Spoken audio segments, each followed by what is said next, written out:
JNB exam acute पे आपका स्वागत है। चलिए प्रारंभ करते हैं। जो नए हैं प्लीज़ सब्सक्राइब कर लें, वीडियो को लाइक अवश्य कर दें और कुछ आप हमें सुझाव देना चाहते हैं तो कमेंट बॉक्स के माध्यम से आप हमें बता सकते हैं। इसके अतिरिक्त अपने दोस्तों को जरूर शेयर कर दें, जो भी बीपीएससी का प्रिपरेशन कर रहे हैं उन सभी तक आप हमारी वीडियो प्लीज़ पहुंचा दें। चलिए प्रारंभ करते हैं। आज का पहला प्रश्न, निम्न में से कौन सा जलकुंड मुंगेर में नहीं है? ऑप्शन दिया हुआ है भरारी कुंड, लक्ष्मण कुंड, सीता कुंड, सूर्य कुंड। इसका आंसर हो जाएगा सूर्य कुंड। याद रखेंगे सूर्य कुंड कहाँ स्थित है, तो सूर्य कुंड राजगीर में स्थित है। मुंगेर में याद रखेंगे भरारी कुंड है, लक्ष्मण कुंड है, सीता कुंड है, भीम बांध है, रामेश्वर कुंड है, पंचतर कुंड है, ऋषि कुंड है, जन्म कुंड है, लक्ष्मीश्वर कुंड है और सिंगार ऋषि कुंड है। तो ये सारे कुंड कहाँ स्थित है? मुंगेर जिले में स्थित है। ठीक है, लेकिन सूर्य कुंड याद रखेंगे कहाँ है? राजगीर में। अगला प्रश्न है, प्रसिद्ध कशिश जलप्रपात कहाँ स्थित है? कशिश जलप्रपात पटना, कैमूर, रोहतास या सहरसा।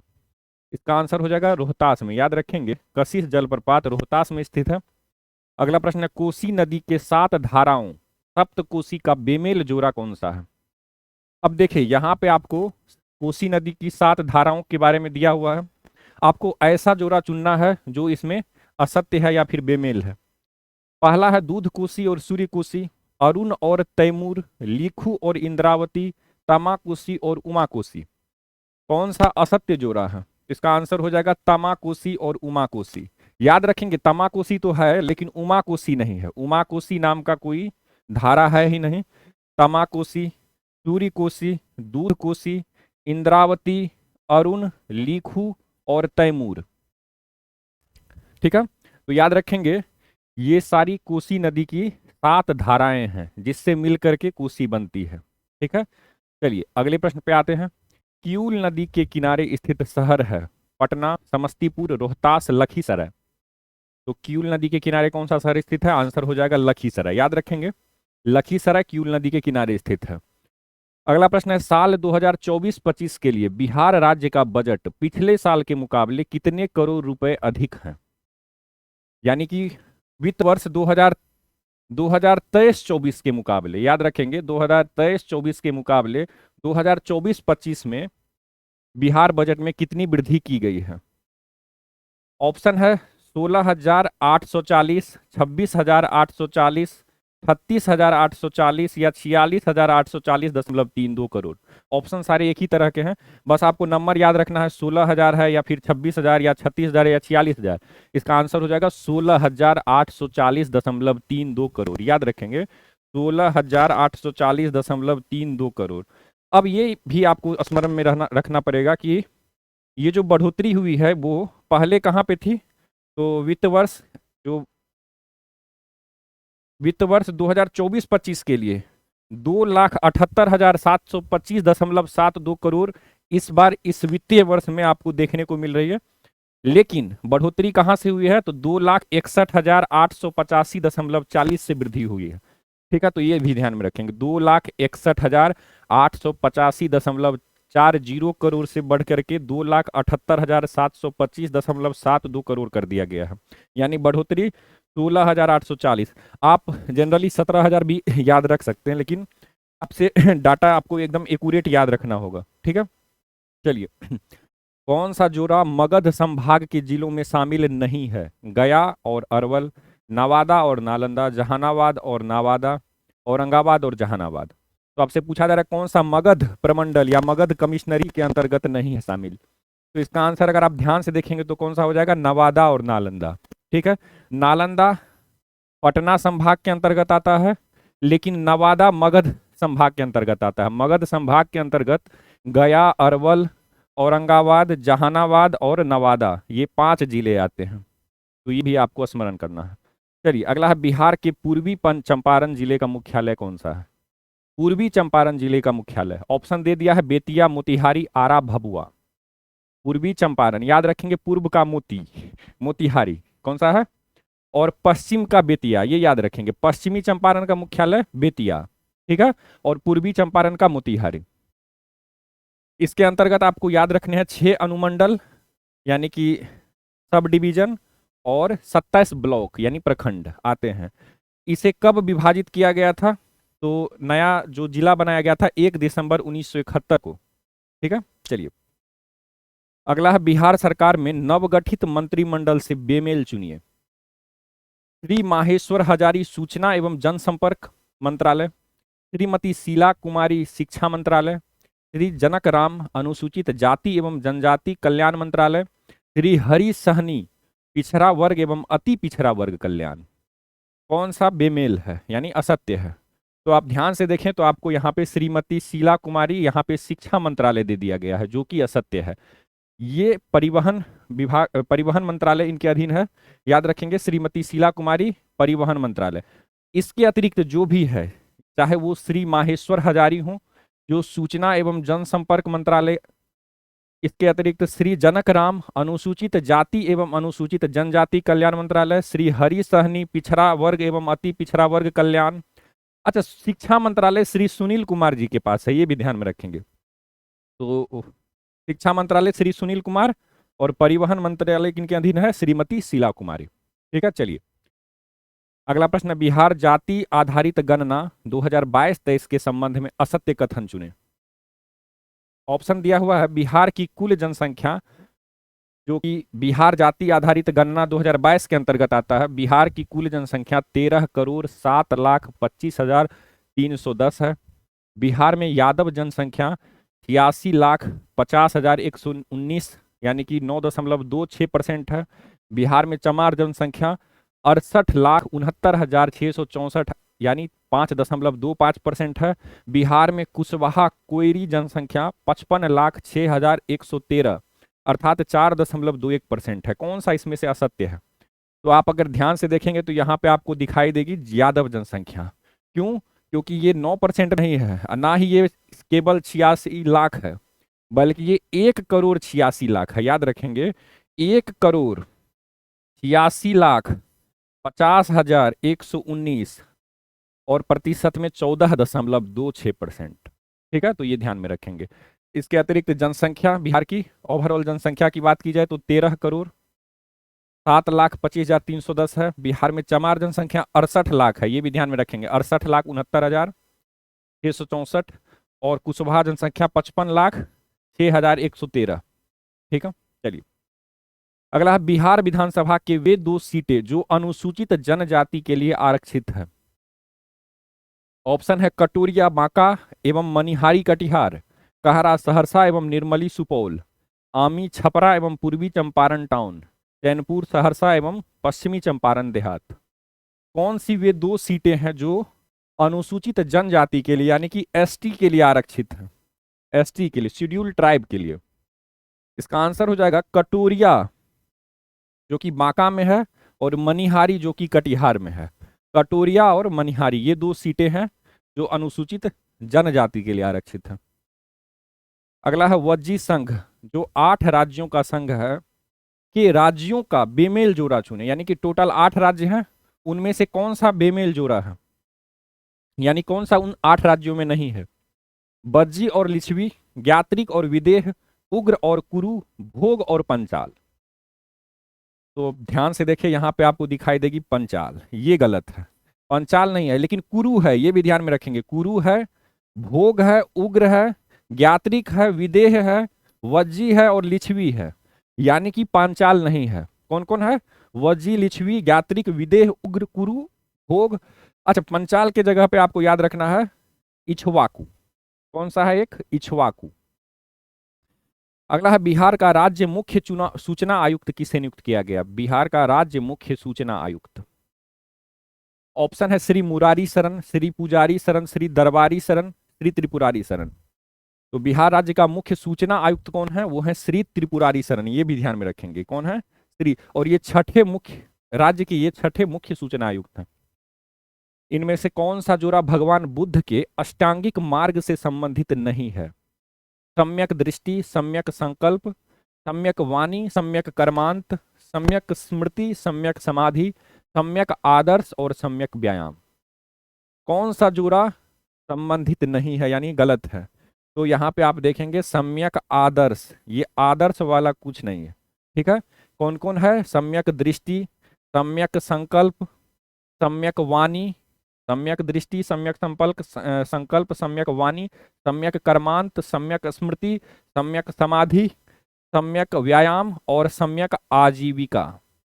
यानी कि आपकी जो रोजगार होनी चाहिए वो समाज के हित में होनी चाहिए, अच्छी होनी चाहिए। ठीक है, चलिए अगला है, जगत नारायण लाल को किस जेल में भेजा गया था? जगत नारायण लाल को बांकीपुर, भागलपुर, कैंप जेल या फिर हजारीबाग जेल? इसका आंसर हो जाएगा जगत नारायण लाल को हजारीबाग जेल में भेजा गया था। और एक खास क्या हुई थी बात, जब इन्हें छोड़ा गया था जेल से तो उस अवसर पे राजेंद्र प्रसाद जी ने क्या किया था, एक रैली, एक विशाल रैली को संबोधित किया था पटना के गुलाब बाग में, जुलाई 1929 में। अगला, बेगूसराय के प्रियांश का संबंध किस खेल से है? क्रिकेट, फुटबॉल, कबड्डी, तीरंदाजी? तो प्रियांश काफी चर्चित व्यक्ति हैं और इनका संबंध है तीरंदाजी से, याद रखेंगे किससे है, तो तीरंदाजी से। अगला, बिहारपुर जलप्रपात कहाँ स्थित है? बिहारपुर जलप्रपात यूपी, बिहार, झारखंड या फिर छत्तीसगढ़?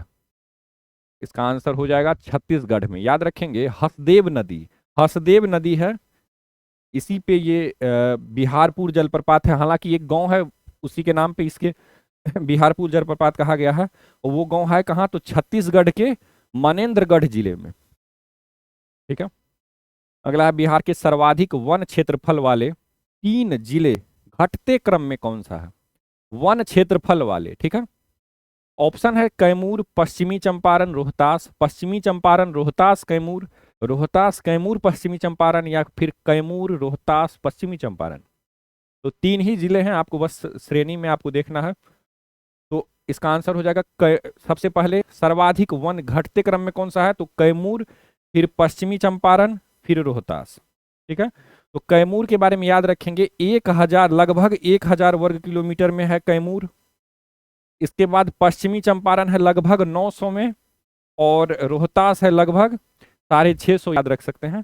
ऐसे एग्जैक्ट डाटा याद रखेंगे तो और भी अच्छी बात है। तो कैमूर, पश्चिमी चंपारण और रोहतास, ये 3 घटते हुए क्रम में ये जिले हैं वन क्षेत्र के हिसाब से। ठीक है, चलिए अगला है, बिहार में लोटा विद्रोह हुआ कब हुआ? 1856, 1857, 1917 या 1931?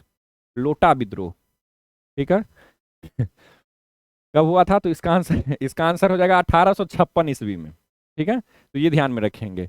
जस्ट 1857 के विद्रोह से 1 साल पहले पहले पीतल का लोटा दिया जाता था, उसे बदल करके अंग्रेजी सरकार ने वित्तीय भार को कम करने के उद्देश्य से मिट्टी का लोटा या फिर बर्तन कहें वो देना प्रारंभ कर दिया।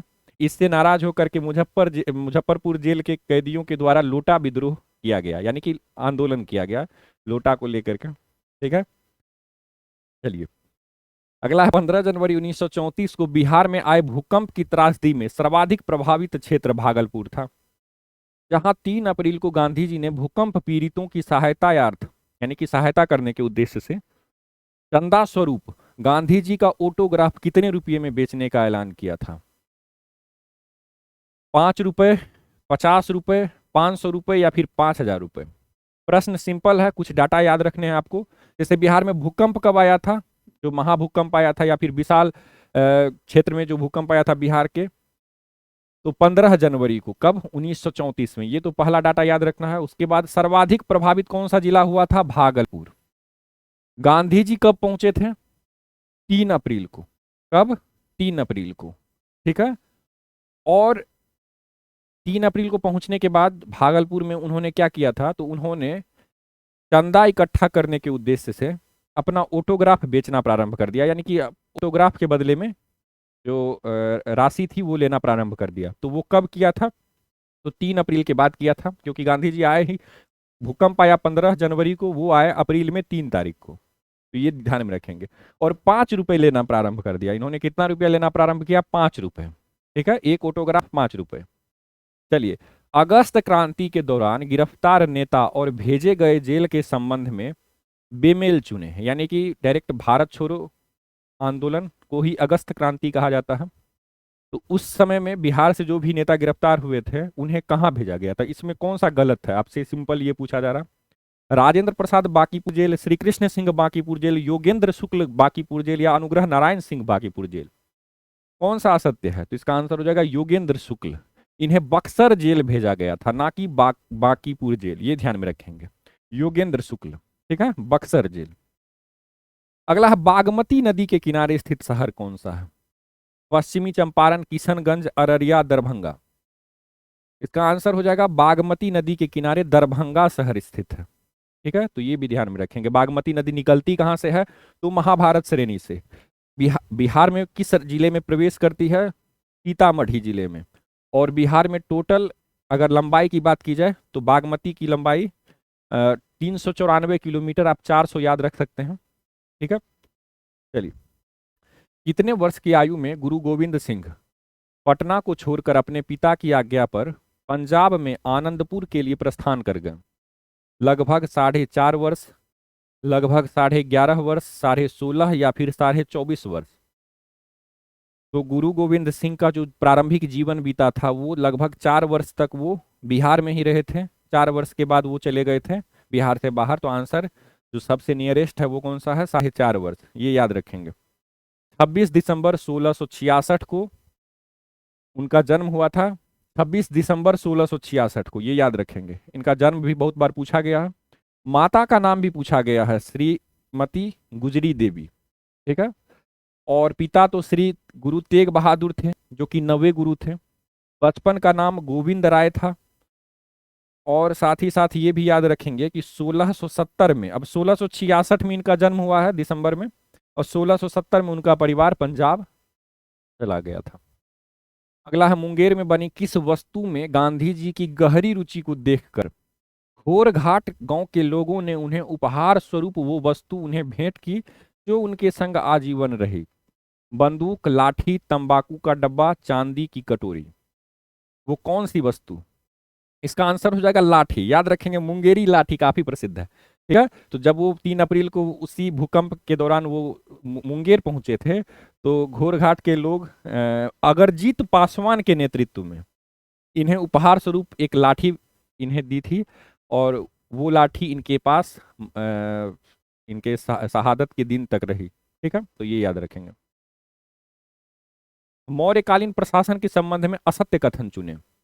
10 ग्रामों के समूह को संग्रहण कहते थे, 200 ग्रामों के समूह को खार्वटिक कहते थे, 400 ग्रामों के समूह को द्रोणमुख कहते थे, और 800 ग्रामों के समूह को प्रादेशिक कहते थे। कौन सा गलत है? इसका आंसर हो जाएगा 800 ग्रामों के समूह को प्रादेशिक कहते थे, ये गलत है। ठीक है, 800 ग्रामों के समूह को स्थानीय कहा जाता था, ये ध्यान में रखेंगे। 800 ग्रामों के समूह को स्थानीय कहा जाता था। अब ये कहाँ पे आता था? जैसे कि सबसे ऊपर अगर बात की जाए तो किंग होते थे, किंग, ठीक है, मतलब राजा। इसके नीचे में युवराज होते थे। युवराज को ही सामान्यतः क्या बनाया जाता था? प्रांतपति बनाया जाता था। जैसे राज्य के मुख्यमंत्री आप जैसे या राज्यपाल कह लें, तो राज्यपाल गवर्नर मान लिया जाए, तो किंग के नीचे में गवर्नर हो जाते थे। और इसी के नीचे में आप वर्तमान समय में भी अगर आप स्ट्रक्चर देखते हैं, पॉलिटिकल स्ट्रक्चर ऑफ आप किसी भी इंडियन स्टेट का देखते हैं, तो आपको इसी प्रकार से देखने को मिलता है। ठीक है, तो अंग्रेजों ने भी, माना जाता है कि अंग्रेजों ने भी मौर्य प्रशासन से ही ये सब चीजें ग्रहण की थी। ठीक है, तो ये भी ध्यान में रखेंगे। तो केंद्र राजा, इसके बाद प्रांत जिसमें कुमार या राजकुमार आते थे, युवराज या राजकुमार, फिर आते थे मंडल। यही मंडल कमिश्नरी है यहाँ पे, ये मंडल का अर्थ यहाँ पे क्या है? कमिश्नरी का के टाइप का मंडल। ठीक है, तो मंडल याद रखेंगे। और मंडल के बाद आता था विषय। विषय यानी कि जिला, जिसका विषयपति होते थे। और उसके बाद, विषय के बाद जो है जिले के अंतर्गत 800 ग्रामों के समूह आ जाते थे, जिसे स्थानीय कह दिया जाता था। 400 ग्रामों के समूह को द्रोणमुख, 200 ग्रामों के समूह को खार्टविक, 10 ग्रामों के समूह को संग्रहण, और एक गांव को ग्राम और उसके हेड को ग्रामनी कहते थे। ठीक है, तो सबसे छोटी इकाई पूछे तो ग्राम। अगला है साल 2015-16 से 2022-23 के बीच बिहार राज्य में प्राथमिक शिक्षा में 25%, उच्च शिक्षा में 39.4%, और माध्यमिक लेवल पर कितने फीसदी की गिरावट दर्ज की गई है? यानी कि बिहार के बच्चों के बारे में बताया जा रहा है कि प्राथमिक विद्यालय के बच्चे 25% बच्चे क्लास छोड़ देते हैं, यानी कि हर 4 में से एक बच्चा ड्रॉप हो जाता है। ठीक है, क्लास से बाहर हो जाता है, यानी कि स्कूल जाना बंद कर देता है। 2015 से लेकर के 2022-23, 2015-16 से 22-23 के बीच का ये डाटा बताया गया है। प्राथमिक शिक्षा में 25% बच्चे क्या होते हैं, छोड़ देते हैं, 25% बच्चे। इसके बाद उच्च शिक्षा में 39.4%, यानी कि लगभग 40% बच्चे उच्च शिक्षा में भी छोड़ देते हैं। आपसे पूछा जा रहा है कि माध्यमिक लेवल पर कितने बच्चे छोड़ते हैं, तो इसका भी आंसर क्या होगा, इसका भी आंसर 40% ही होगा, ये याद रखेंगे, 40% बच्चे। अगला प्रश्न है, 18वीं शताब्दी के उत्तरार्ध में किसे प्रायः कंपनी बहादुर की शानो शौकत का स्थानीय प्रतिनिधि कहा जाता था? ऑप्शन है कोतवाल, अमला, दरोगा या फिर जामींदार। कंपनी बहादुर की शानो शौकत का स्थानीय प्रतिनिधि किसे कहा जाता था? तो आंसर हो जाएगा दरोगा को, ये याद रखेंगे। मजिस्ट्रेट के अंतर्गत दरोगा का पद सृजित किया गया था, ठीक है, तो ये भी ध्यान में रखेंगे। 1793 में लॉर्ड कार्नवालिस ने जमींदारों को उनके पुलिस कर्तव्यों से अलग करके, पहले जो जमींदार होते थे उन्हें ही प्रशासन में पुलिस का कार्य दे दिया जाता था, लेकिन 1793 में क्या हुआ, उन्हें उस कर्तव्य से अलग करके ये कर्तव्य किन्हें दे दिया, तो एक थाना स्थापित करके दरोगा नाम का पुलिस अधिकारी नियुक्त किया। दरोगा की नियुक्ति एवं पर्यवेक्षण मजिस्ट्रेट द्वारा किया जाता था, ये भी ध्यान में रखेंगे। और किसान किसान कहते थे दरोगा को कंपनी बहादुर की शानो शौकत का स्थानीय प्रतिनिधि। क्यों? क्योंकि किसान के सामने में कौन होता था? दरोगा होता था। वो सीधे कंपनी को नहीं क्या कहते हैं, कंपनी यानी कि क्वीन या फिर वायसराय या फिर गवर्नर जनरल या फिर बड़े बड़े अधिकारी को प्रायः नहीं देखते थे। वो किन्हें देखते थे? वो केवल दरोगा को देखते थे, ठीक है। उन्हें ही वो क्या कहते थे? कंपनी बहादुर की शानो शौकत का स्थानीय प्रतिनिधि, ठीक है, मानते थे। चलिए अगला, 1802 की बसीन की संधि पर हस्ताक्षर किनके मध्य हुए थे? अंग्रेज तथा बाजीराव प्रथम, फ्रांसीसी तथा बाजीराव प्रथम, अंग्रेज तथा बाजीराव द्वितीय, डच तथा बाजीराव द्वितीय। इसका आंसर हो जाएगा अंग्रेज तथा बाजीराव द्वितीय, ये याद रखेंगे। सबसे पहले तो ये वाला आपको थोड़ा सा ध्यान में रखना है कि दो व्यक्ति हैं, एक है दौलत राव सिंधिया, एक है जसवंत होलकर। इन दोनों का इच्छा क्या था? पूना पर अधिकार करने का, या फिर पुणे में अपने आप को श्रेष्ठ दिखाने का, ठीक है। तो टारगेट क्या है? पूना। लेकिन होता क्या है कि दौलत राव सिंधिया, ठीक है, और बाजीराव द्वितीय का भी एक नाम याद रखेंगे। ये किसका सपोर्ट कर रहे थे? बाजीराव द्वितीय ये दौलत राव सिंधिया का सपोर्ट कर रहे थे, ठीक है। और सपोर्ट करते करते क्या किया गया कि इन्होंने जसवंत के भाई की हत्या कर दी। ये जो जसवंत होलकर थे, इनके भाई की हत्या कर दी। और इससे नाराज होकर के जसवंत होलकर ने क्या किया? आक्रमण कर दिया और पूना पर अधिकार भी कर लिया। पूना में दोनों को हराया। किसे किसे? दौलत राव सिंधिया को भी हरा दिया, बाजीराव द्वितीय को भी हरा दिया, जसवंत होलकर की सेना। और इसके बाद क्या होता है? तो बाजीराव द्वितीय ये भाग जाते हैं, पूना को छोड़ करके भाग जाते हैं और बसीन में शरण लेते हैं। बसीन में, यही बसीन की संधि यहां पर होती है। और अंग्रेजों से जाकर के एक संधि करते हैं 1802 में, 31 दिसंबर 1802 को, जिसे बसीन की संधि कहा जाता है। और इसी के अनुसार क्या होता है? ये अंग्रेजों की संरक्षकता स्वीकार कर लेते हैं, यानी कहते हैं कि ठीक है आप हमें संरक्षण दे दें, तो अंग्रेज इन्हें संरक्षण देते हैं, ठीक है। तो यही जो संधि है ये प्रथम सहायक संधि कहलाती है मराठाओं और अंग्रेजों के मध्य, ठीक है। तो ये भी ध्यान रखेंगे। चलिए अब अगला प्रश्न है, ईस्ट इंडिया कंपनी का राजपूत राज्यों से सहायक संधि करने का मुख्य उद्देश्य क्या था? राजपूत राज्यों से ईस्ट इंडिया कंपनी क्यों सहायक संधि करना चाहती थी?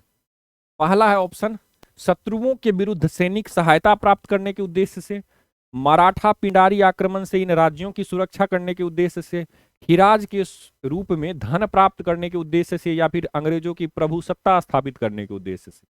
तो इसका आंसर सिंपल है, अंग्रेजों की प्रभुसत्ता स्थापित करने से, ठीक है। यानी कि अंग्रेज भी शासन है, शासक वर्ग में है, राजपूत भी शासक वर्ग में है, लेकिन अपने आप को ऊपर, सबसे ऊपर अपने आप को दिखाने के उद्देश्य से ये क्या कर रहे हैं? राजपूतों से संधि कर रहे हैं, ठीक है। तो ये भी ध्यान में रखेंगे।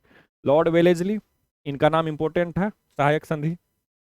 चलिए अगला है, बघात रियासत का ब्रिटिश में विलय कब हुआ? बघात 1848, 52, 50 या 53? तो बघात रियासत का विलय कब होता है? इसका आंसर हो जाएगा 1850 में, ये भी याद रखेंगे। 1848 में सतारा, 1848 में सतारा, 1849 में जैतपुर और संभलपुर, 1850 में बघात, 1852 में उदयपुर, 1854 में झांसी, 1854 में नागपुर भी, ठीक है, और करौली 1855 में, और अवध जिसे कुशासन के आरोप पे अ, अधिकार किया गया था अवध पे, तो वो याद रखेंगे 1856 में, ठीक है, 13 फरवरी 1856। चलिए अगला, भारत में कर्जन के प्रशासन की तुलना अंग्रेजों से किसने की थी? बाल गंगाधर तिलक, दादा भाई नेहरू, गोपाल कृष्ण गोखले यानी बेसेंट। तो कर्जन की तुलना, अब कर्जन की तुलना की गई थी, आपको याद होगा कि 1905 में कांग्रेस के अध्यक्ष कौन थे? तो गोपाल कृष्ण गोखले, ठीक है। तो इन्होंने ही कहा था कि कर्जन जो है वो भारतीय जनमानस की आकांक्षाओं की पूर्णतः अवहेलना कर रहे हैं, यानी कि ये थोड़ा भी ये चीज नहीं देख रहे हैं कि भारतीयों को कैसा फील होगा, ठीक है, और ये भारत का, बंगाल का विभाजन कर रहे हैं और ऐसी ऐसी नीतियां ला रहे हैं जिससे भारतीय जनमानस की आकांक्षाओं की पूर्णतः अवहेलना की जा रही है। और इसी परिप्रेक्ष्य में इन्होंने, गोपाल कृष्ण गोखले ने कर्जन की प्रशासन की तुलना मुगल सम्राट औरंगजेब से की थी, ठीक है। तो ये भी ध्यान में रखेंगे। अगला है, इंपीरियल कैडेट कॉर्प्स की स्थापना किसने की? Lord Minto, Lytton, Curzon, Ripon. Imperial cadet corps की रचना की स्थापना किसने की है? तो कर्जन ने की है, ये याद रखेंगे, वर्ष 1901 में। ये डाटा इंपॉर्टेंट है, वर्ष 19। अच्छा, ये जो इंपीरियल कैडेट कॉर्प्स है, इसका उद्देश्य क्या था? तो देसी नरेश जो भी थे, राजा जो भी थे, उनके राजकुमार या फिर उनके सामंत यानी कि जो मंत्री वगैरह हैं, उनके पुत्रों को सैनिक शिक्षा देने का मेनली इसमें प्रबंध करना उद्देश्य था, ठीक है। तो सैनिक शिक्षा, मिलिट्री एजुकेशन कह सकते हैं। चलिए अगला है, 1857 के भारतीय स्वाधीनता आंदोलन के सरकारी इतिहासकार सुरेंद्र नाथ सेन, जिसे SN सेन कहा जाता है, वे थे। उनकी पुस्तक का नाम आपसे पूछा जा रहा है जो 1957 में प्रकाशित हुई थी। सुरेंद्र नाथ,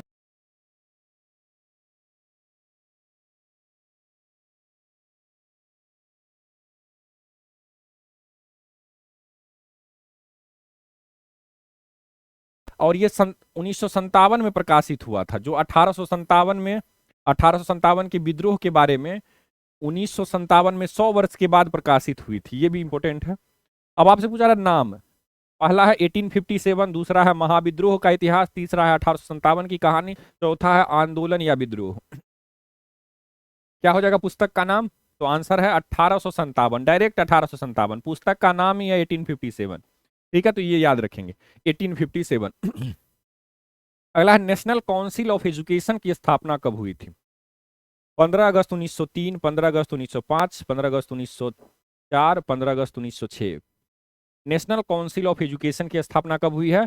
तो 15 अगस्त 1906 को, ये याद रखेंगे, 15 अगस्त 1906 को। सबसे पहले 1905 में क्या होता है, ये भी ध्यान में रखेंगे। राष्ट्रीय शिक्षा के क्षेत्र में सर्वप्रथम वर्ष 1905 में रंगपुर नेशनल स्कूल की स्थापना की जाती है। देखें, राष्ट्रीय शिक्षा के लिए, इससे पहले अगर आप देखते हैं तो शिक्षा को लेकर के ये स्कूल वाला जो फॉर्मेट है, इस तरह का कोई भी सिस्टम नहीं था, ठीक है। तो रंगपुर याद रखेंगे, रंगपुर नेशनल स्कूल की स्थापना कब हुई है? 1905 में। इसके बाद देखिए, राष्ट्रीय शिक्षा ये इंपॉर्टेंट है, एजुकेशन तो ब्रिटिश वाला भी, पाश्चात्य शिक्षा भी था, लेकिन अपने देश की गरिमा, अपनी देश की जो इतिहास है, उन सारी तथ्यों को ध्यान में रख करके यहाँ पढ़ाया जाता था रंगपुर नेशनल स्कूल में, 1905 में स्थापित की गई थी, ठीक है। इसके बाद 16 नवंबर 1905 को कलकत्ता में एक सम्मेलन का आयोजन किया गया। इस सम्मेलन में राष्ट्रीय साहित्यिक, वैज्ञानिक और तकनीकी शिक्षा देने के लिए राष्ट्रीय शिक्षा परिषद की स्थापना की गई, ये भी ध्यान में रखेंगे। राष्ट्रीय साहित्यिक यानी लिटरेचर का, साइंटिफिक यानी कि वैज्ञानिक, और तकनीकी टेक्निकल, ये तीन तरह की शिक्षा को देने के लिए राष्ट्रीय शिक्षा परिषद की स्थापना कब की गई थी? 15 अगस्त 1906 को, ठीक है। तो ये ध्यान में रखेंगे। अगला है, 1880 के दशक में इंडियन मिरर अखबार का प्रकाशन कहां से होता था? बम्बई, कलकत्ता, मद्रास, पौंडीचेरी। आंसर हो जाएगा 1880 के दशक में इंडियन मिरर कलकत्ता में, ये ध्यान में रखेंगे। कब? कलकत्ता में 1861 को, ये भी ध्यान रखेंगे, कब? 1861 को। कहाँ? कलकत्ता में। किसने? तो देवेंद्रनाथ टैगोर, मनमोहन घोष। हालांकि केशव चंद्र सेन और नरेंद्र नाथ सेन इनके संपादकीय एडिटोरियल जो डिपार्टमेंट था उसमें थे, और ये डेली न्यूज था, डेली न्यूज़पेपर। ठीक है। भारत के इतिहास के संदर्भ में कुल्ल्यावाप तथा द्रोणवाप शब्द क्या निर्दिष्ट करते हैं? विभिन्न मौद्रिक मूल्यों के सिक्के, नगर की भूमि का वर्गीकरण, धार्मिक अनुष्ठान, भूमाप। आंसर हो जाएगा भूमाप, यानी कि जमीन का माप। इसमें कुल्ल्यावाप और द्रोणवाप ये दो शब्द गुप्तकालीन शब्द है, ये याद रखेंगे। ठीक है। अगला है, निम्नलिखित में से कौन सा क्षेत्र अशोक के साम्राज्य में सम्मिलित नहीं था? अफगानिस्तान, बिहार, श्रीलंका, कलिंग। अशोक के साम्राज्य में कौन सा शामिल नहीं था? तो आंसर हो जाएगा कलिंग, कलिंग। ठीक है, तो ये ध्यान में रखेंगे। श्रीलंका शामिल नहीं था। ठीक है, तो ये ध्यान में रखेंगे, कौन सा शामिल नहीं था? श्रीलंका शामिल नहीं था। कलिंग मतलब उड़ीसा, ये तो शामिल था। बिहार भी शामिल था और अफगानिस्तान भी शामिल था। क्योंकि हम कैसे कह सकते हैं शामिल था? क्योंकि हमारे पास ऐसा प्रमाण मिला है, ऐसे स्तंभ मिले हैं अशोक के जो कहीं ना कहीं अफगानिस्तान में, और कुछ मुद्राएं मिली है अशोक कालीन मुद्राएं, वो भी बताती है कि अफगानिस्तान तक था। ठीक है, तो ये भी याद रखेंगे। कुछ पुस्तकों में भी जिक्र किया गया है, तो इन सब के आधार पे हम कह सकते हैं कि अफगानिस्तान था। तो श्रीलंका नहीं था। क्यों? क्योंकि इसका जो अभिलेख है उसमें पता चलता है। ठीक है, द्वितीय शिलालेख में पता चलता है, द्वितीय शिलालेख में, कि जो नेबरिंग कंट्रीज है मौर्य साम्राज्य का, वो कौन कौन है? चोल, पांड्य, ततीय पुत्र, केरल पुत्र और ताम्रपानी। ठीक है, तो ये ध्यान में रखेंगे। चलिए, अगला है, सिक्किम का भारत में विलय किसने किया? Lord Hastings, Lord Dalhousie, Lord Auckland, Lord William Bentinck. तो सिक्किम का भारत में विलय लॉर्ड डलहौजी ने किया था, ये ध्यान में रखेंगे, लॉर्ड डलहौजी। ना सिर्फ सिक्किम, दार्जिलिंग के बारे में भी याद रखेंगे, दार्जिलिंग का भी विलय किसने किया? लॉर्ड डलहौजी। ठीक है, इनका टाइम पीरियड कब से कब तक है? अगर आप देखेंगे तो 1848 से लेकर के 1856 तक। ठीक है, तो ये डलहौजी का टाइम पीरियड है। चलिए, और इन्होंने क्या आरोप लगाया था? इन्होंने आरोप लगाया था कि जो दो डॉक्टर हैं, दो अंग्रेज डॉक्टर हैं, इनके साथ यहाँ के राजा ने दुर्व्यवहार किया है। ठीक है, इसीलिए इस पे हमें कब्जा करना है, सिक्किम पे। सिक्किम। अगला है, 12 मासा की रचना किसने की थी? अमीर खुसरो, इसामी, मलिक मोहम्मद जायसी, रसखान। 12 मासा, मलिक मोहम्मद जायसी, याद रखेंगे। ना सिर्फ 12 मासा, पद्मावत, अखरावट और आखिरी कलाम, ये 3 पुस्तक याद रखेंगे। ठीक है, 12 मासा पद्मावत का ही एक भाग है, ये भी ध्यान में रखेंगे, पद्मावत का ही एक भाग है 12 मासा। और अखरावट भी याद रखेंगे और आखिरी कलाम भी याद रखेंगे। ये तीनों पुस्तकें मलिक मोहम्मद जायसी से संबंधित है। अगला प्रश्न है, निम्नलिखित युग्मों में से गलत युग्म को पहचानिए। चिश्ती दिल्ली और दोआब क्षेत्र में, सुहरावर्दी सिंध क्षेत्र में, औलिया मध्य प्रदेश, फिरदौसी बिहार। तो गलत युग्म कौन सा है? अगर ध्यान से देखेंगे तो ये जो औलिया है ये मध्य प्रदेश में नहीं है बल्कि दिल्ली वाले क्षेत्र में है, और औलिया संप्रदाय नहीं है बल्कि औलिया निजामुद्दीन औलिया का ही नाम पे यहाँ पे आपसे पूछा गया है। तो निजामुद्दीन औलिया का प्रभाव क्षेत्र कौन सा है? दिल्ली है। ठीक है, चलिए, अगला है, प्रेम वाटिका काव्य ग्रंथ की रचना किसने की थी? बिहारी, रसखान, सूरदास, कबीर। प्रेम वाटिका, आंसर हो जाएगा रसखान, ये ध्यान में रखेंगे। ठीक है, भगवान कृष्ण के प्रति ये पुस्तकें, यानी कि ये जो रचनाएं हैं वो की गई है कृष्ण भगवान के प्रति, और ये ब्रज भाषा में की गई है, तो ये भी ध्यान में रखेंगे। एक और पुस्तक है रसखान की, सुजान रसखान, ये भी याद रखेंगे, कौन सा है? सुजान रसखान। और एक है प्रेम वाटिका, तो 2 पुस्तक याद रखेंगे रसखान जी से। अगला है, निम्नलिखित में से किस स्थल से मानव कंकाल के साथ कुत्ते का कंकाल भी सावधान से प्राप्त हुआ है? ब्रह्मगिरी, चिरांद, बुर्जहोम, मास्की। आंसर हो जाएगा बुर्जहोम। जम्मू कश्मीर में श्रीनगर के पास है बुर्जहोम, वहां पे गड्ढों वाला घर भी प्राप्त हुआ है। अगला है, अर्धनारीश्वर मूर्ति में आधा शिव तथा आधा पार्वती किसका प्रतीक है? पुरुष और नारी का योग, देवता और देवी का योग, देव और उसकी शक्ति का योग, उपयुक्त किसी का नहीं। आंसर क्या होगा? इसका आंसर हो जाएगा देव और उसकी शक्ति का योग। ये याद रखेंगे, देवता और देवता की शक्ति। ठीक है, तो ये शक्ति माना गया है, ये जो शक्ति माना गया है ये याद रखेंगे। तो स्त्री को याद रखेंगे, स्त्री को शक्ति का रूप माना गया है। ठीक है, देवता की शक्ति कौन सी है? तो देवता की शक्ति कौन होती है? तो स्त्री। ठीक है, याद रखेंगे। और ये जो कल्पना है ये कब की गई है? तो प्राचीन काल में अर्धनारीश्वर के रूप में भी शिव की कल्पना की गई है, जो पुरुष एवं प्रकृति अथवा देव और उसकी शक्ति के योग को दर्शाता। ठीक है, तो ये ध्यान में रखेंगे। मेनली कुमार संभवम पुस्तक में इस संयोग के बारे में मतलब प्रयास किया गया है अच्छे तरीके से समझाने का। ठीक है, अगला है, निम्न में से किस काल में स्त्रियों की पुरुषों से बराबरी थी? यानी स्त्री पुरुष के बराबर थी।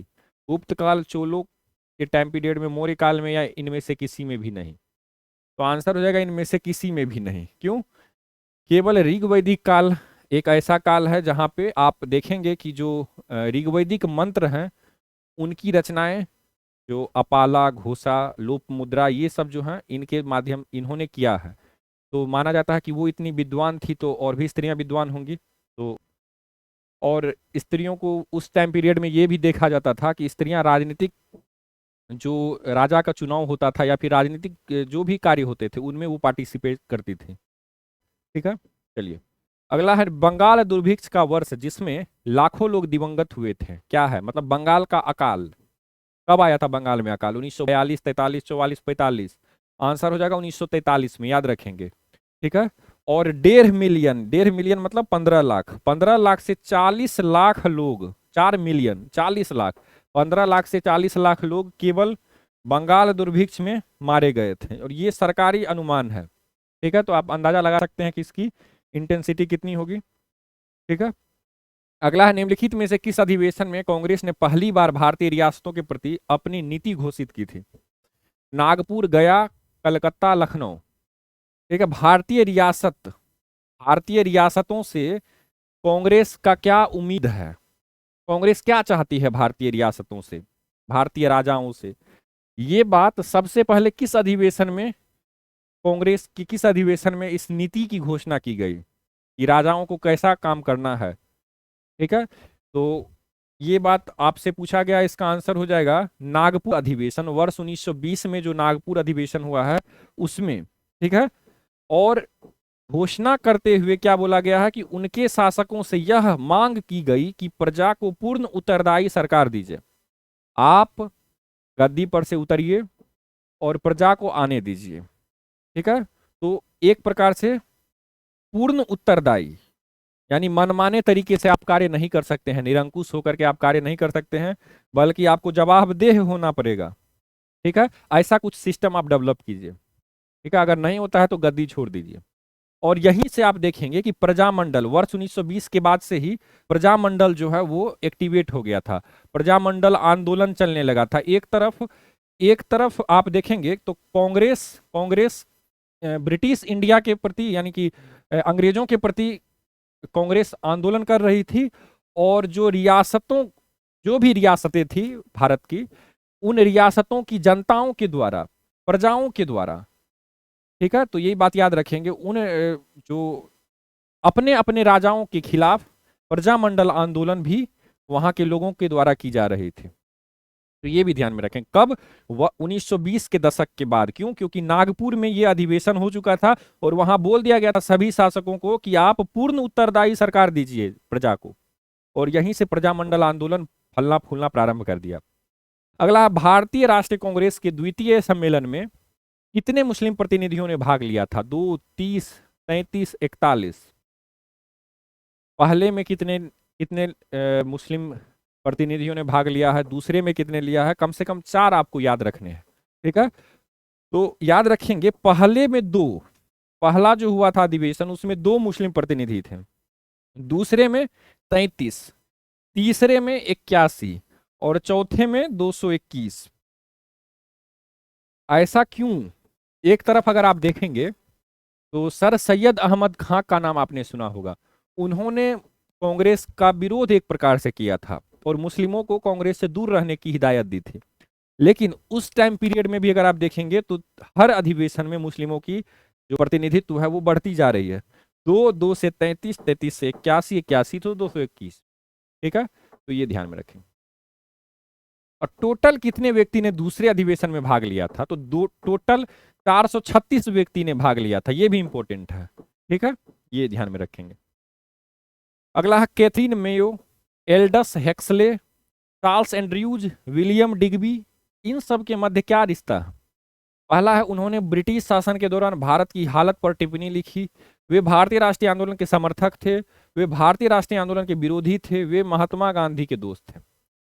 तो अगर इन सब को अगर ध्यान से आप देखेंगे तो इन सब ने कमेंट किया है, और इनका कमेंट बहुत इंपॉर्टेंट है। ठीक है, तो इन सब के द्वारा कमेंट किया गया है ब्रिटिश शासन के बारे में कि वो कैसा रूल कर रही है भारत पर, इस पर कमेंट किया है, याद रखेंगे। ठीक है, बाकी एक्सप्लेनेशन आप टेलीग्राम जरूर, आप लोग डिस्क्रिप्शन में जाएंगे, इसी वीडियो के डिस्क्रिप्शन में आपको टेलीग्राम का लिंक दिया हुआ है, उसके माध्यम से आप हमारे जेएनबी एग्जाम IQ चैनल पे जाएंगे, वहां पे मैं इसका PDF आपको दे दूंगा, और आप वहां एक्सप्लेनेशन को अवश्य पढ़ेंगे, और एग्जाम से पहले एटलीस्ट 3-4 बार आप जरूर पढ़ें। ठीक है, चलिए,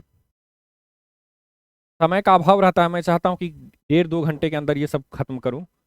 चलिए, तो पहला, फिर अगला प्रश्न है, जिस सूफी संत की मान्यता थी कि भक्ति संगीत यानी कि भजन ईश्वर के निकट पहुंचने का एक साधन है, वह कौन सा सूफी संत था जिनकी मान्यता थी कि भक्ति संगीत ईश्वर के निकट पहुंचने का एक साधन है? ऑप्शन है, मोइनुद्दीन चिश्ती, बाबा फरीद, सैयद मोहम्मद गेसूदराज, शाह आलम बुखारी। इसका आंसर हो जाएगा मोइनुद्दीन चिश्ती, ये ध्यान में रखेंगे, मोइनुद्दीन चिश्ती। और ये समा कहते थे, समा बांध दो, यानी कि संगीत यानी भजन करने का बात करते थे। आपको पता होना चाहिए कि कट्टर इस्लाम में क्या बताया गया है शरीयत में, या फिर जो कट्टर इस्लाम को फॉलो करते हैं, जैसे औरंगजेब जैसे शासक, उन्होंने संगीत पर बैन लगा दिया। ठीक है, अभी भी आप वेस्टर्न कंट्रीज में जाएंगे तो वहां पे इस बात को लेकर के लिबरल लोग काफी डिस्कस करते हैं कि ये जो म्यूजिक है ये बंद नहीं होना चाहिए। ठीक है, संगीत तो खैर उनकी जो मोरल रिस्पॉन्सिबिलिटी है वो अलग है। हमें बस इतना याद रखना है कि जो समा है ये संगीत का ही नाम है। ठीक है, और भक्ति संगीत के निकट पहुंचने का एक साधन है, ये कौन कहते थे? तो मोइनुद्दीन चिश्ती कहते थे। ठीक है, तो ये ध्यान में रखेंगे। अगला है, पंकोदक सन्निरोधे मौर्य प्रशासन द्वारा लिया जाने वाला जुर्माना था, वो किससे संबंधित था? पीने के पानी को गंदा करने पर पंकोदक सन्निधे रोधे लिया जाता था टैक्स, सड़क पर कीचड़ फैलाने पर, कूड़ा फेंकने पर, मंदिर को गंदा करने पर। इसका आंसर हो जाएगा सड़क पर कीचड़ फैलाने पर। ठीक है, सड़क पर जल और कीचड़ इकट्ठा करने पर। ठीक है, तो ये ध्यान में रखेंगे। अगला है, भारत की कम्युनिस्ट पार्टी और राष्ट्रीय स्वयंसेवक संघ की स्थापना के क्रमशः सबसे करीबी वर्ष पहचानिए। 1915, 14, 25, 25, 25, 29, 28, 25। आंसर हो जाएगा 1925, 25। ठीक है, अब एक तरफ आप देखेंगे तो 3 प्रकार की विचारधाराएं होती है। ठीक है, एक लेफ्ट, एक सेंट्रिक और एक राइट। ठीक है, जो राइट होते हैं वो चाहते हैं कि जो रूल कर रहा है वही रूल करता रहे, एक प्रकार से मोनार्की यानी कि किंग में विश्वास रखता है, और खास करके राष्ट्रवाद में विश्वास रखता है। ये भी आप कह सकते हैं राष्ट्रवादी होते हैं ये लोग, नेशन को काफी अहमियत देते हैं, अपने पास्ट पर गर्व करते हैं, ये भी इंपॉर्टेंट है, अपने पास्ट पर प्राउड करते हैं, ये हमारा इतिहास, हमारा जो बैकग्राउंड है वो काफी प्रभावित। तो ये राइट विंग है। और एक है लेफ्ट विंग, ये कहते हैं कि नहीं, सत्ता जो किया, शासन जो किया जा रहा है वो ठीक नहीं किया जा रहा है, शासन में बदलाव की आवश्यकता है, चेंज की आवश्यकता है। ठीक है, इसके बाद ये और भी कहते हैं कि बदलाव तो होना ही चाहिए, साथ ही साथ ये आप ऐसा कह सकते हैं कि एक्सट्रीम लेफ्टिस्ट जो होते हैं वो एक प्रकार से आप नक्सल तक कह सकते हैं उसे, हथियार के दम पे ये क्रांति तक लाना चाहते हैं। ठीक है, तो ये भी ध्यान में रखेंगे। और जो सेंट्रिक होते हैं वो दोनों को मिला जुला करके काम करते हैं। ठीक है, तो एक समय में कांग्रेस को सेंट्रिक पार्टी माना जाता था, बीजेपी को राइट विंग माना जाता था, और लेफ्ट में आप देखते हैं कम्युनिस्ट पार्टी को माना जाता था। ठीक है, और राइट विंग में बीजेपी के बाद और भी अगर आप और राइट विंग में फार राइट विंग अगर आप बनते हैं तो वहां पे आप देखेंगे तो राष्ट्रीय स्वयंसेवक संघ RSS को देखते हैं। ठीक है। और इसी प्रकार से अगर आप कांग्रेस तो मिडिल में है, यानी सेंट्रिक पार्टी एक प्रकार से है। लेकिन अगर आप कम्युनिस्ट पार्टी से भी और फार में जाएंगे तो ठीक है, तो नक्सल आपको देखने को मिलेगा, यानी कि कम्युनिस्ट का मार्क्सवादी लेनिनिस्ट पार्टी, इसके बाद नक्सल। तो ये सारी विचारधाराएं हैं। तो आपसे इसीलिए आपसे पूछा जा रहा है कि एक तरफ तो फार राइट विंग पार्टी बन रहा है और एक तरफ फार लेफ्ट विंग पार्टी बन रहा है। दोनों कब बन रहा है? तो दोनों एक ही वर्ष में बन रहा है, 1925 में। ठीक है।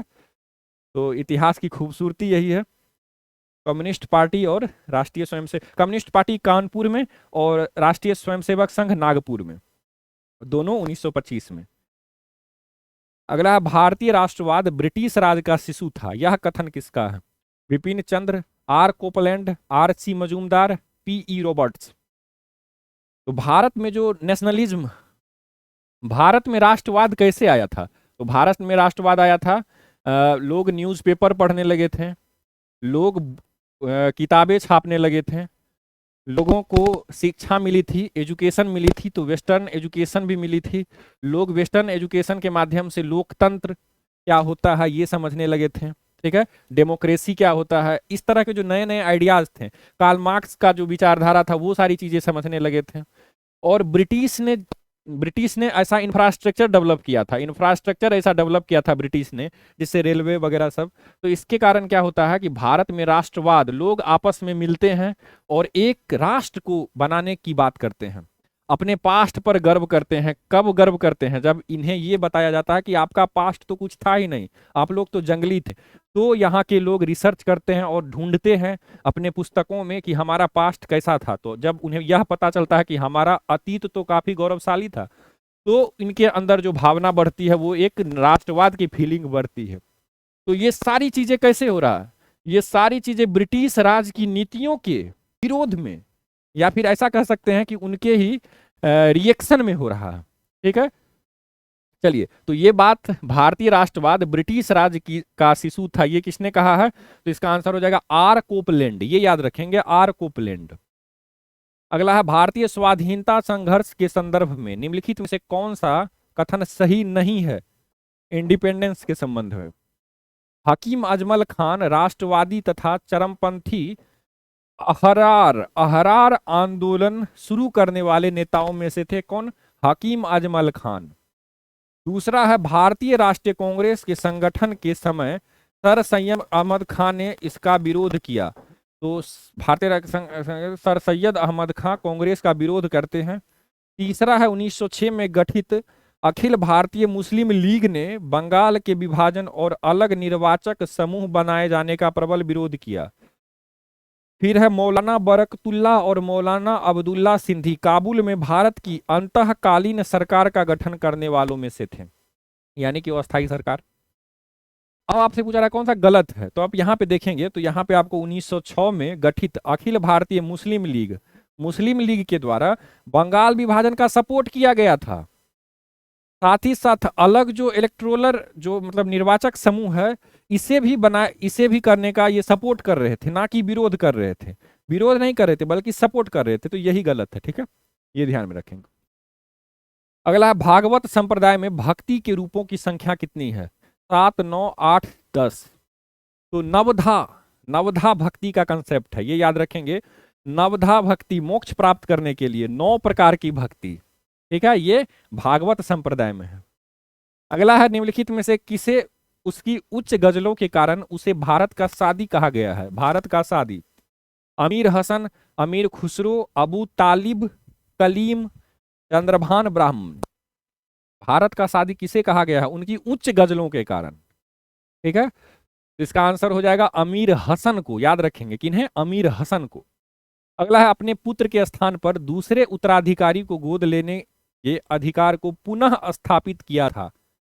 ठीक है, अब देखिए, एक बार क्या होता है कि आप गोद नहीं ले सकते हैं, अगर आप लेंगे तो आपको अंग्रेजी राज्य में मिला लिया जाएगा। लेकिन अब बोला गया कि ठीक है, अब आप ले सकते हैं। तो जो दोबारा पुनः स्थापित किया गोद लेने को उत्तराधिकारी बनाने के लिए, वो कब किया गया? किस अधिनियम के? 1858 के भारत सरकार के अधिनियम, 1861 के भारत परिषद अधिनियम, 1860 में सनद के जारी किए जाने से, या फिर 1858 की साम्राज्य की घोषणा से?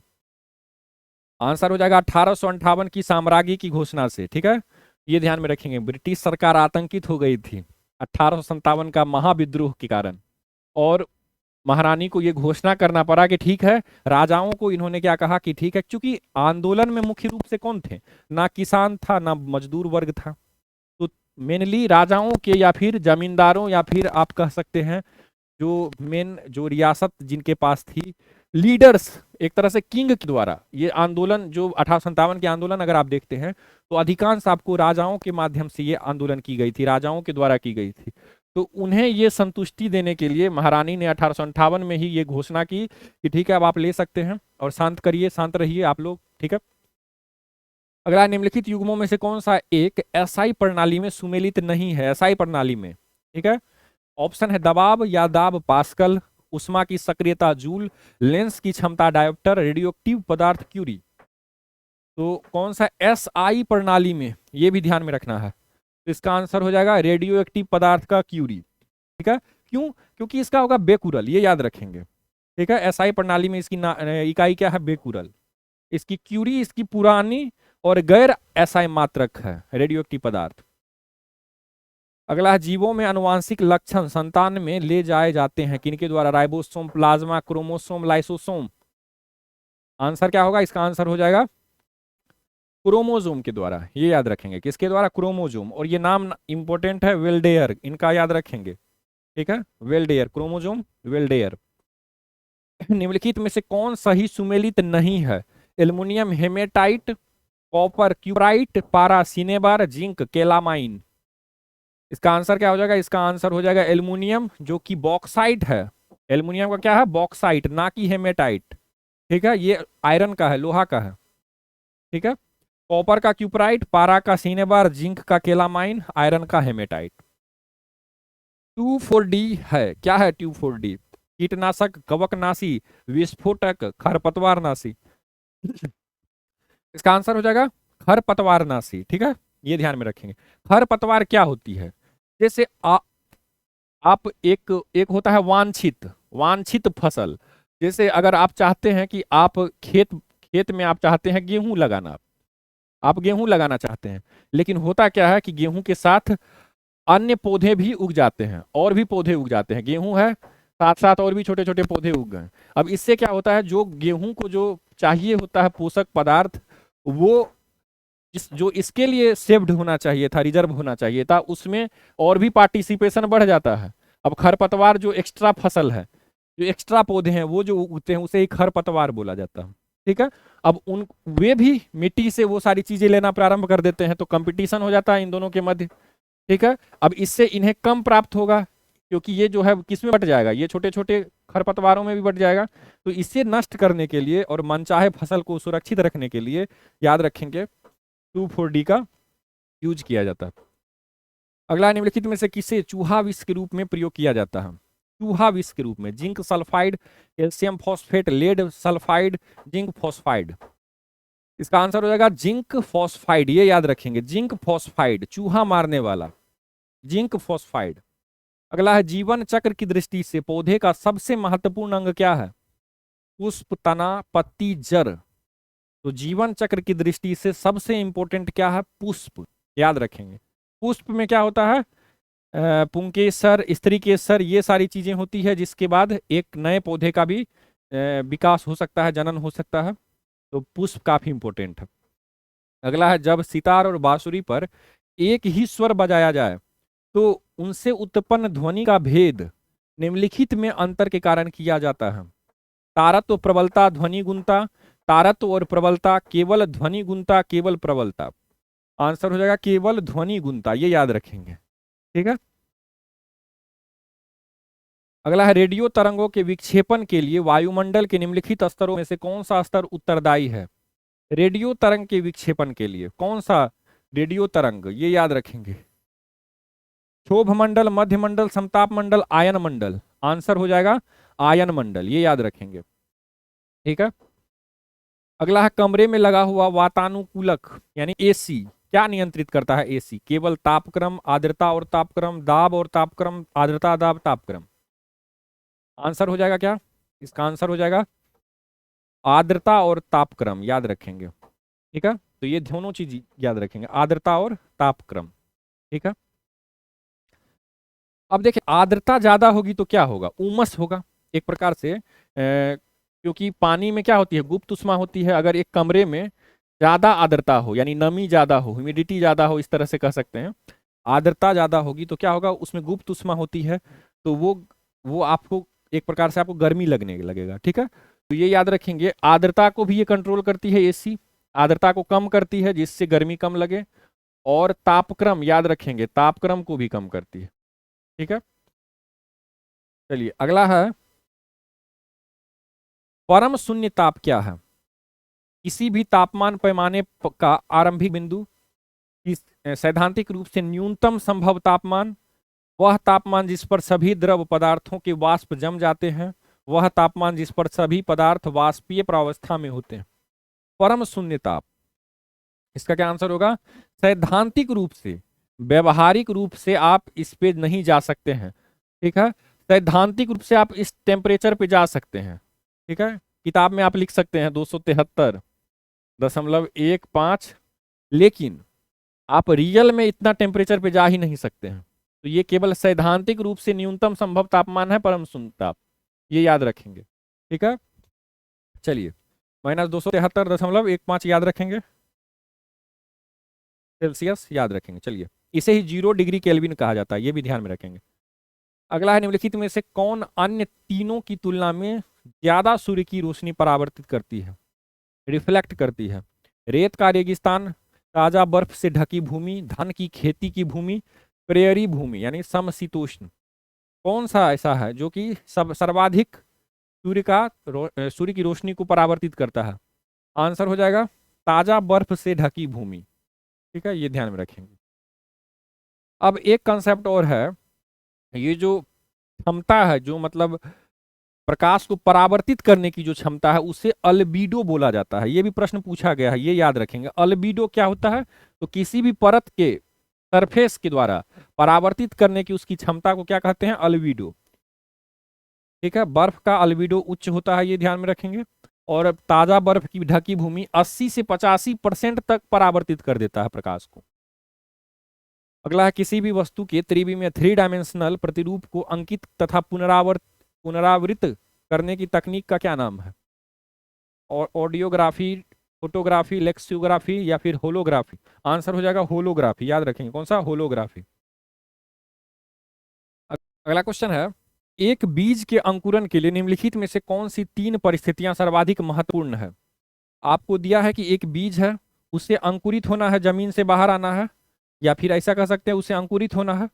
तो उसके लिए 3 आवश्यक चीजें क्या क्या है, मिट्टी, पानी, ऑक्सीजन, तापमान, ऑक्सीजन, प्रकाश, पानी, उचित तापमान, ऑक्सीजन, उचित तापमान, ऑक्सीजन, कार्बन डाइऑक्साइड।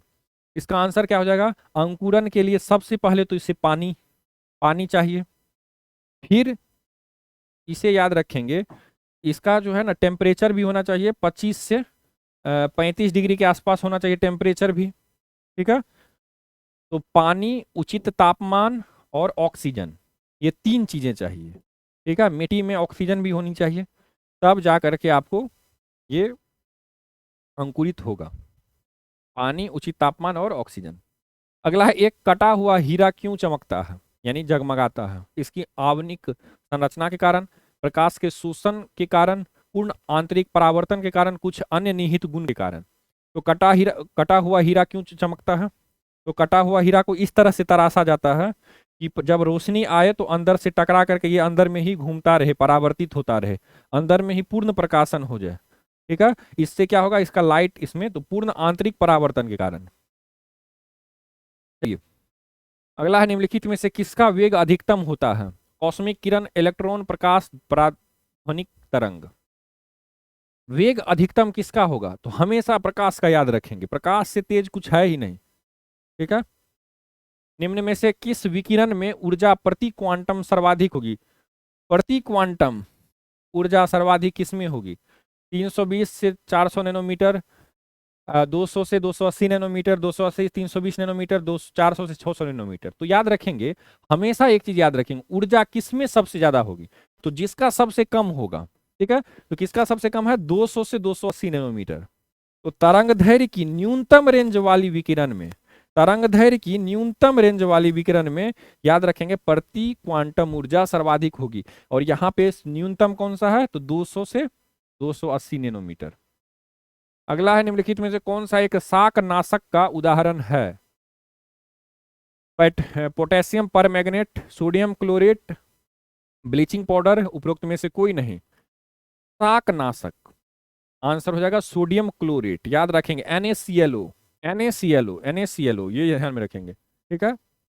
और जैसे 2,4-D हम लोगों ने पढ़ा था 2,4-D, तो उसी प्रकार से याद रखेंगे सोडियम क्लोरेट, ये दोनों खरपतवारनाशी ही है। अगला है वॉशिंग मशीन का कार्य सिद्धांत क्या है? विसरण, अपोहन, अपकेंद्रन या उत्क्रम परासरण।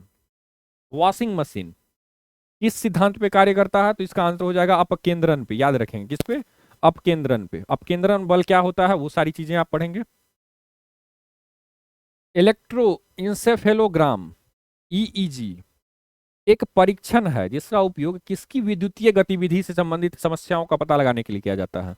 EEG मस्तिष्क के लिए किया जाता है, या EEG हृदय के लिए, यकृत के लिए, अग्नाशय के लिए, किसके लिए किया जाता है EEG का प्रयोग? इसका आंसर क्या होगा? इसका आंसर हो जाएगा ब्रेन के लिए, यानी कि मस्तिष्क के लिए। इलेक्ट्रोइंसेफेलोग्राम याद रखेंगे, नाम भी इंपॉर्टेंट है, फुल फॉर्म याद रखना आपको EEG का, इलेक्ट्रोइंसेफेलोग्राम। अगला है सर्टोली। सार्टोली कोशिकाएं किस अंग में पाई जाती है? सार्टोली अंडाशय, वृक्क, यकृत, वृषण। तो सार्टोली कोशिकाएं यानी सेल्स कहाँ पे पाई जाती है? सार्टोली आंसर हो जाएगा वृषण में, ठीक है, तो ये ध्यान में रखेंगे, ठीक है। एरिक सार्टोली ने इसका खोज किया है, कब किया है? 1862 में, ठीक है, ये ध्यान में रखेंगे। इन्हें नर्स कोशिका भी कहा जाता है, सार्टोली कोशिका को, या फिर सहायक कोशिका भी कहा जाता है, ठीक है, तो ये ध्यान में रखेंगे। अगला है मानव भ्रूण का हृदय कब स्पंदन करने लगता है? मतलब बच्चे का हृदय, बच्चा जो पेट में होता है उसे भ्रूण कहा जाता है, तो जो गर्भ में बच्चा होता है उसे भ्रूण कहा जाता है। आपसे पूछा जा रहा है कि उसका हृदय कब धड़कना प्रारंभ करता है? अपने परिवर्धन मतलब डेवलपमेंट, अपने विकास के प्रथम सप्ताह में, तृतीय सप्ताह में, चतुर्थ सप्ताह में, या छठे सप्ताह में कब हृदय धड़केगा? ठीक है, तो इसका क्या आंसर हो जाएगा? इसका आंसर हो जाएगा चतुर्थ सप्ताह में, याद रखेंगे चतुर्थ सप्ताह में, ठीक है, ये ध्यान में रखेंगे। अब एक दो चीज और भी याद रखने हैं आपको, जैसे तीसरे से आठवें सप्ताह को भ्रूण विकास काल कहते हैं, ठीक है, भ्रूण विकास काल, यानी कि 21 दिन से लेकर के 56 दिन तक, जो 56 दिन का जो टाइम पीरियड होता है, इसमें भ्रूण का विकास होता है। गर्भ में जो भ्रूण होता है उसका विकास कब होता है? तीसरे से आठवें सप्ताह में, ठीक है, और यह अंग विकास का मुख्य समय होता है तीसरे महीने। अब तीसरा महीना यानी 180 दिन के बाद, ठीक है, तीसरा महीना है तो यानी कि 90 दिन के बाद। कितना दिन के बाद? 90 दिन के बाद। तीसरा महीना यानी 90 दिन के बाद। तीसरे महीने से जन्म तक, जब तक उसका जन्म नहीं होता है बच्चा का, यानी कि 9 महीना, तो 9 × 27 270 दिन, तो 90 दिन से लेकर के 270 दिन तक ये टाइम पीरियड को भ्रूण काल कहा जाता है, याद रखेंगे, फोएटल पीरियड भ्रूण काल कहा जाता है, ठीक है, तो ये भी ध्यान में रखेंगे। तीसरे महीने से जब तक बच्चे का जन्म नहीं होता उसे भ्रूण काल कहा जाता है, और तीसरे से आठवें सप्ताह तक भ्रूण विकास काल कहा जाता है, ठीक है, तो ये ध्यान में रखेंगे। और चौथा पांचवा सप्ताह में बच्चा का जो है पल्स वो आने लगता है, ठीक है, ये ध्यान में रखेंगे। अगला है बत्ती वाले स्टोव में किरोसिन के बत्ती में ऊपर चढ़ने का कारण क्या है? परासरण, पृष्ठ तनाव, विसरण, जीव द्रव संकुचन। इसका आंसर क्या हो जाएगा? इसका आंसर हो जाएगा पृष्ठ तनाव, ये याद रखेंगे, ठीक है, पृष्ठ तनाव के कारण ही केशिकाकर्षण होता है। अगला है यदि साबुन के दो भिन्न भिन्न व्यास के बुलबुलों को एक नली द्वारा एक दूसरे के संपर्क में लाया जाए, यानी दो है अलग अलग, दोनों को क्या किया गया है? एक में जोड़ दिया गया है, तो जो बड़ा वाला होगा, जिसका डायमीटर सबसे बड़ा होगा और जिसका डायमीटर छोटा होगा, एक का होगा बड़ा, एक का होगा छोटा, ठीक है। यहाँ पे आपसे दे भी दिया गया है कि दो भिन्न भिन्न व्यास के बुलबुले का अगर लाएंगे, तो अगर ये बड़ा है, ठीक है, और ये छोटा है, तो क्या होगा? दोनों बुलबुले का आकार वही रहेगा, छोटा बुलबुला और छोटा, वह बड़ा बुलबुला और बड़ा हो जाएगा, समान आकार प्राप्त करने के लिए छोटा बुलबुला बड़ा, वो बड़ा बुलबुला छोटा हो जाएगा, दोनों बुलबुले संपर्क में आते ही फट जाएंगे। तो ये ध्यान में रखेंगे। एक बार और मैं आपको बताऊं, जैसे ये बड़ा वाला है, ठीक है, ये बड़ा वाला डायमीटर वाला बुलबुला है और ये एक छोटा वाला है डायमीटर वाला। अब दोनों को क्या किए, किसी ना किसी प्रकार से हम क्या किए, दोनों को ज्वाइंट कर दिए। जब ज्वाइन करेंगे दोनों को तो क्या होगा, बड़ा वाला और बड़ा हो जाएगा, ठीक है, छोटा वाला और छोटा हो जाएगा। क्या हो जाएगा, छोटा बुलबुला और छोटा हो जाएगा और बड़ा बुलबुला और बड़ा हो जाएगा। ठीक है,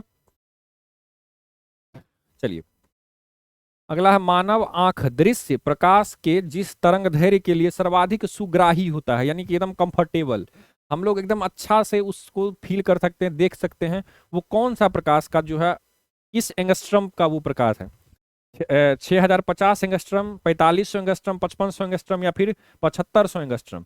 तो मानव का आंख दृश्य प्रकाश के जिस तरंग दैर्घ्य के लिए सर्वाधिक सुग्राही होता है वो कौन सा है, 5500 एंगस्ट्रम। ये याद रखेंगे, कौन सा, 5500 एंगस्ट्रम, या फिर आपको यहाँ पे याद रखना है 5500 एंगस्ट्रम।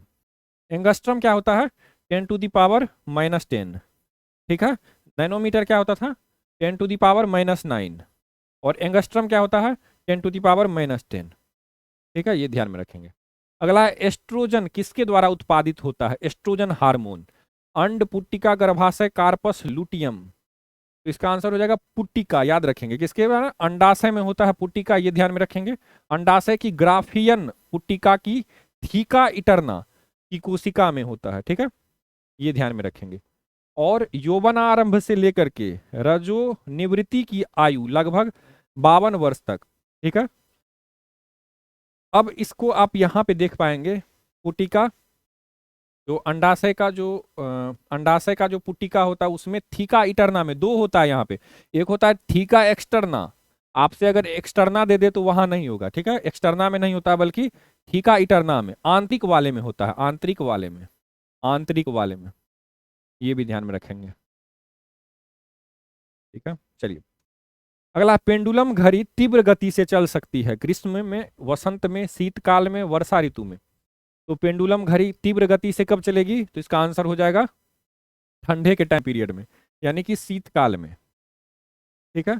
गर्मी में क्या होगा, अब देखिए पेंडुलम छोटा है, ठीक है, तो शीतकाल में छोटा है तो इसका जो है आवर्तकाल बढ़ जाएगा, और यही गर्मी में थोड़ा सा और बड़ा हो जाएगा, इससे क्या होगा, थोड़ा सा फर्क पड़ेगा इसमें और ये कम हो जाएगा, ठीक है, तो ये ध्यान में रखेंगे।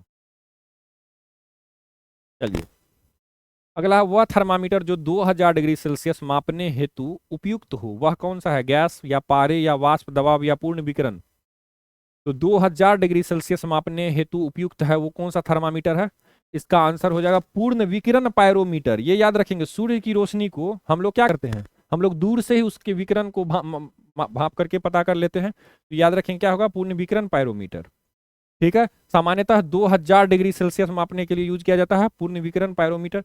मादा जनन पथ में पहुंचने के पश्चात मानव शुक्राणु अपनी निषेचन क्षमता सुरक्षित रखते हैं कब तक, 2 मिनट के लिए, 20 मिनट के लिए, 90 मिनट के लिए, या फिर 1 से 2 दिनों के लिए। इसका आंसर हो जाएगा 1 से 2 दिनों के लिए, यानी कि 48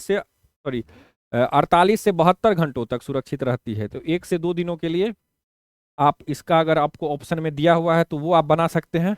एटलीस्ट आप याद रखेंगे 24 घंटा से लेकर के 72 घंटा, तो ये आपको ज़्यादा सूटेबल है आपके लिए। ऐसे 48 से 2 से 3 दिन तक सुरक्षित रहता है, ठीक है। अगला है, अब आपको ऑप्शन के हिसाब से ही आपको मतलब आपको वो करना है, ठीक है। अगला, पानी के 4 डिग्री सेल्सियस पर शरीर तैरता है, यदि तापमान 100 डिग्री सेल्सियस हो जाए तो शरीर डूब जाएगा, अधिक आसानी से तैरेगा, कोई परिवर्तन नहीं होगा, या कुछ अधिक भाग पानी में डूबेगा। तो 4 डिग्री सेल्सियस पर शरीर, बोल रहा है कि 4 डिग्री सेल्सियस है, इस पे शरीर तैर रहा है, लेकिन जैसे ही तापमान 100 डिग्री हो जाएगा, यानी कि तापमान बढ़ेगा, तो तापमान बढ़ेगा तो क्या होगा, तो आपको पता होगा, आप यहां से और स्पष्ट रूप से पता करेंगे कि जैसे ही आयतन में वृद्धि होगा तो क्या होगा, घनत्व में कमी हो जाएगा, ठीक है, ये ध्यान में रखेंगे। और घनत्व जिसका ज्यादा होगा वो नीचे चला जाएगा, जिसका कम होगा वो ऊपर चला जाएगा। तो डेंसिटी का ही खेल है, याद रखेंगे, डेंसिटी जिसका ज्यादा होगा वो नीचे चला जाएगा, जिसका कम होगा डेंसिटी वो ऊपर चला जाएगा, ठीक है। तो 4 डिग्री पर शरीर तैर रहा है, यानी कि डेंसिटी इसका अभी कम है। लेकिन जैसे ही पानी गर्म होगा तो पानी का डेंसिटी क्या हो जाएगा, पानी का डेंसिटी कम हो जाएगा, पानी का डेंसिटी बढ़ जाएगा, तो क्या होगा, शरीर नीचे आ जाएगा जल में। तो ये ध्यान रखेंगे, शरीर डूब जाएगा। अगला है डेजर्ट कूलर द्वारा शीतलन किस पर आधारित है? उष्ण वायु प्रतिस्थापन, वाष्पन शीतलन, वायु निर्जलीकरण, वायु पुनर्जलीकरण। तो डेजर्ट कूलर क्या करता है, रेगिस्तानी कूलर क्या करता है, वाष्पीकरण के माध्यम से ये कार्य करता है। याद रखेंगे, पानी के वाष्पीकरण द्वारा वायु को शीतल करता है। अगला है डैश एक प्रकार का कीट नियंत्रक रसायन है जिसका प्रयोग चूहा, गिलहरी आदि कुतरने वाले जानवरों के नियंत्रण हेतु किया जाता है। रोडेंटिसाइड, डोडेंटिसाइड, मोडेंटिसाइड, कोडेंटिसाइड। आंसर हो जाएगा रोडेंटिसाइड। याद रखेंगे, रोडेंटिसाइड, ठीक है, जो भी कुतरने वाले जीव है उसको मारने के लिए याद रखेंगे रोडेंटिसाइड, ठीक है। अगला है भारतीय नौसेना के प्रमुख के रूप में किसे नियुक्त किया गया है? आर के धवन, करमवीर सिंह, आर हरि कुमार, दिनेश कुमार त्रिपाठी। आंसर हो जाएगा दिनेश कुमार त्रिपाठी। ये बदल चुके हैं आर हरि कुमार। 30 अप्रैल 2024 से कौन बने हैं? तो दिनेश कुमार त्रिपाठी। पहले कौन थे? आर हरि कुमार। अगला स्काई ट्रैक्स अवार्ड 2024 में बेस्ट एयरपोर्ट का अवार्ड किसे मिला है? स्काई ट्रैक्स अवार्ड 2024, ये भी नाम इंपोर्टेंट है। इसमें बेस्ट एयरपोर्ट का पुरस्कार किसे मिला है? चांगी हवाई अड्डा, टोक्यो हानेडा हवाई अड्डा, हमाद अंतर्राष्ट्रीय हवाई अड्डा, दुबई हवाई अड्डा। स्काई ट्रैक्स अवार्ड 2024 में बेस्ट एयरपोर्ट का अवार्ड किसे मिला है? तो इसका आंसर हो जाएगा हमाद अंतर्राष्ट्रीय हवाई अड्डा दोहा। याद रखेंगे, कहां पे है? दोहा। कतर की राजधानी क्या है? दोहा। कतर की राजधानी क्या है? दोहा। याद रखेंगे। तो कतर में हमाद अंतर्राष्ट्रीय हवाई अड्डा है। और ये याद रखेंगे 12 बार का जो चैंपियन था सिंगापुर का चांगी हवाई अड्डा, उसको हरा करके जीता है। न्यू करंट अफेयर्स इंपोर्टेंट हो जाता है, ठीक है। दिल्ली का जो एयरपोर्ट है ये कितने नंबर पे है? तो ये 36वें नंबर पे है। अगला है हाल ही में Bharat BrahMos supersonic cruise missile की आपूर्ति किस देश को कर रहा है? Nepal, Philippines, Thailand, Bangladesh. Answer हो जाएगा फिलीपींस। राजधानी मनीला। याद रखेंगे, ठीक है। और ये जो ब्रह्मोस है इसकी खासियत है जो हमारा जो आवाज होता है 1 मैक, 1 मैक। याद रखेंगे 1 मैक यानी कि हमारे आवाज की गति को क्या बोला जाएगा? 1 मैक, ठीक है। और अगर हमारे आवाज से भी 3 गुना स्पीड से चल रहा है, याद रखेंगे ब्रह्मोस सुपरसोनिक मिसाइल यानी कि क्रूज मिसाइल। याद रखिए, क्रूज मिसाइल क्या होता है? जो कि पैरेलल चलता है, धरती के पैरेलल चल सकता है। ये कौन सा है? Cruise missile. और एक मिसाइल होता है बेलास्टिक मिसाइल। बेलास्टिक मिसाइल क्या होता है? धरती से पहले ऊपर जाता है, वायुमंडल में फिर से प्रवेश करता है। तो टारगेट लगाने के लिए पहले क्या होता है? पहले ऊपर के डायरेक्शन में जाता है, फिर वो नीचे की तरफ आता है, गुरुत्वाकर्षण बल का जो है एडवांटेज लेते हुए, ठीक है। तो ये ध्यान में रखेंगे। चलिए, तो ये ध्यान में रखेंगे। चलिए अगला है, हाल ही में तिरंगी बर्फी को जीआई टैग दिया गया है, यह किस शहर से संबंधित है? तिरंगी बर्फी। लखनऊ, कानपुर, वाराणसी, पटना। तिरंगी बर्फी को याद रखेंगे वाराणसी, वाराणसी तिरंगी बर्फी, ठीक है। तिरंगी बर्फी वाराणसी, याद रखेंगे, ठीक है। उत्तर प्रदेश को सबसे ज्यादा जीआई टैग मिल चुका है, फिर तमिलनाडु है, ये याद रखेंगे। अगला है वर्ल्ड फ्यूचर एनर्जी समिट 2024 का आयोजन कहाँ किया जा रहा है? वर्ल्ड फ्यूचर एनर्जी समिट नई Delhi, Dhaka, Dubai, Abu Dhabi. Answer हो जाएगा आबू धाबी। याद रखेंगे, कहाँ पे? Abu Dhabi. आबू धाबी याद रखेंगे, यूएई की राजधानी है। यूएई की राजधानी दुबई नहीं है बल्कि आबू धाबी है, ये ध्यान में रखेंगे। दुबई तो एक स्टेट है वहां का। अगला है, अयोध्या में श्री राम सूर्य तिलक कार्यक्रम में किस भारतीय संस्थान ने अहम भूमिका निभाई? IIT Varanasi, IIT Delhi, Indian institute of astrophysics, IIT Madras. Answer क्या होगा? इंडियन इंस्टीट्यूट ऑफ एस्ट्रोफिजिक्स, ये याद रखेंगे, ठीक है। भारतीय खगोल भौतिकी संस्थान क्या है? भारतीय खगोल भौतिकी संस्थान, खगोल भौतिकी संस्थान, भारतीय खगोल भौतिकी संस्थान इंपॉर्टेंट है, याद रखेंगे। इन्होंने ही क्या किया है? तो ये जो सूर्य तिलक का जो हुआ था इसमें क्या किया गया था? तो 3 मिरर को इस प्रकार से रखा गया था कि सूर्य का रोशनी आए तो टकरा करके वो डायरेक्ट भगवान के मतलब भगवान को तिलक लगाने की तरफ, भगवान के जो है मुखमंडल पे उसकी आभा आए, ठीक है। चलिए अगला है विश्व विरासत दिवस प्रतिवर्ष कब मनाया जाता है? 16, 17, 18 या फिर 19 अप्रैल को? विश्व विरासत, वर्ल्ड हेरिटेज डे, आंसर हो जाएगा 18 अप्रैल को। ये इंपॉर्टेंट है, याद रखेंगे। विविधता की खोज करें और अनुभव करें, डिस्कवर एंड एक्सपीरियंस डाइवर्सिटी, ठीक है, ये इसका थीम रहा। अगला है दुनिया के सबसे व्यस्त एयरपोर्ट की लिस्ट में दिल्ली एयरपोर्ट की रैंक क्या है?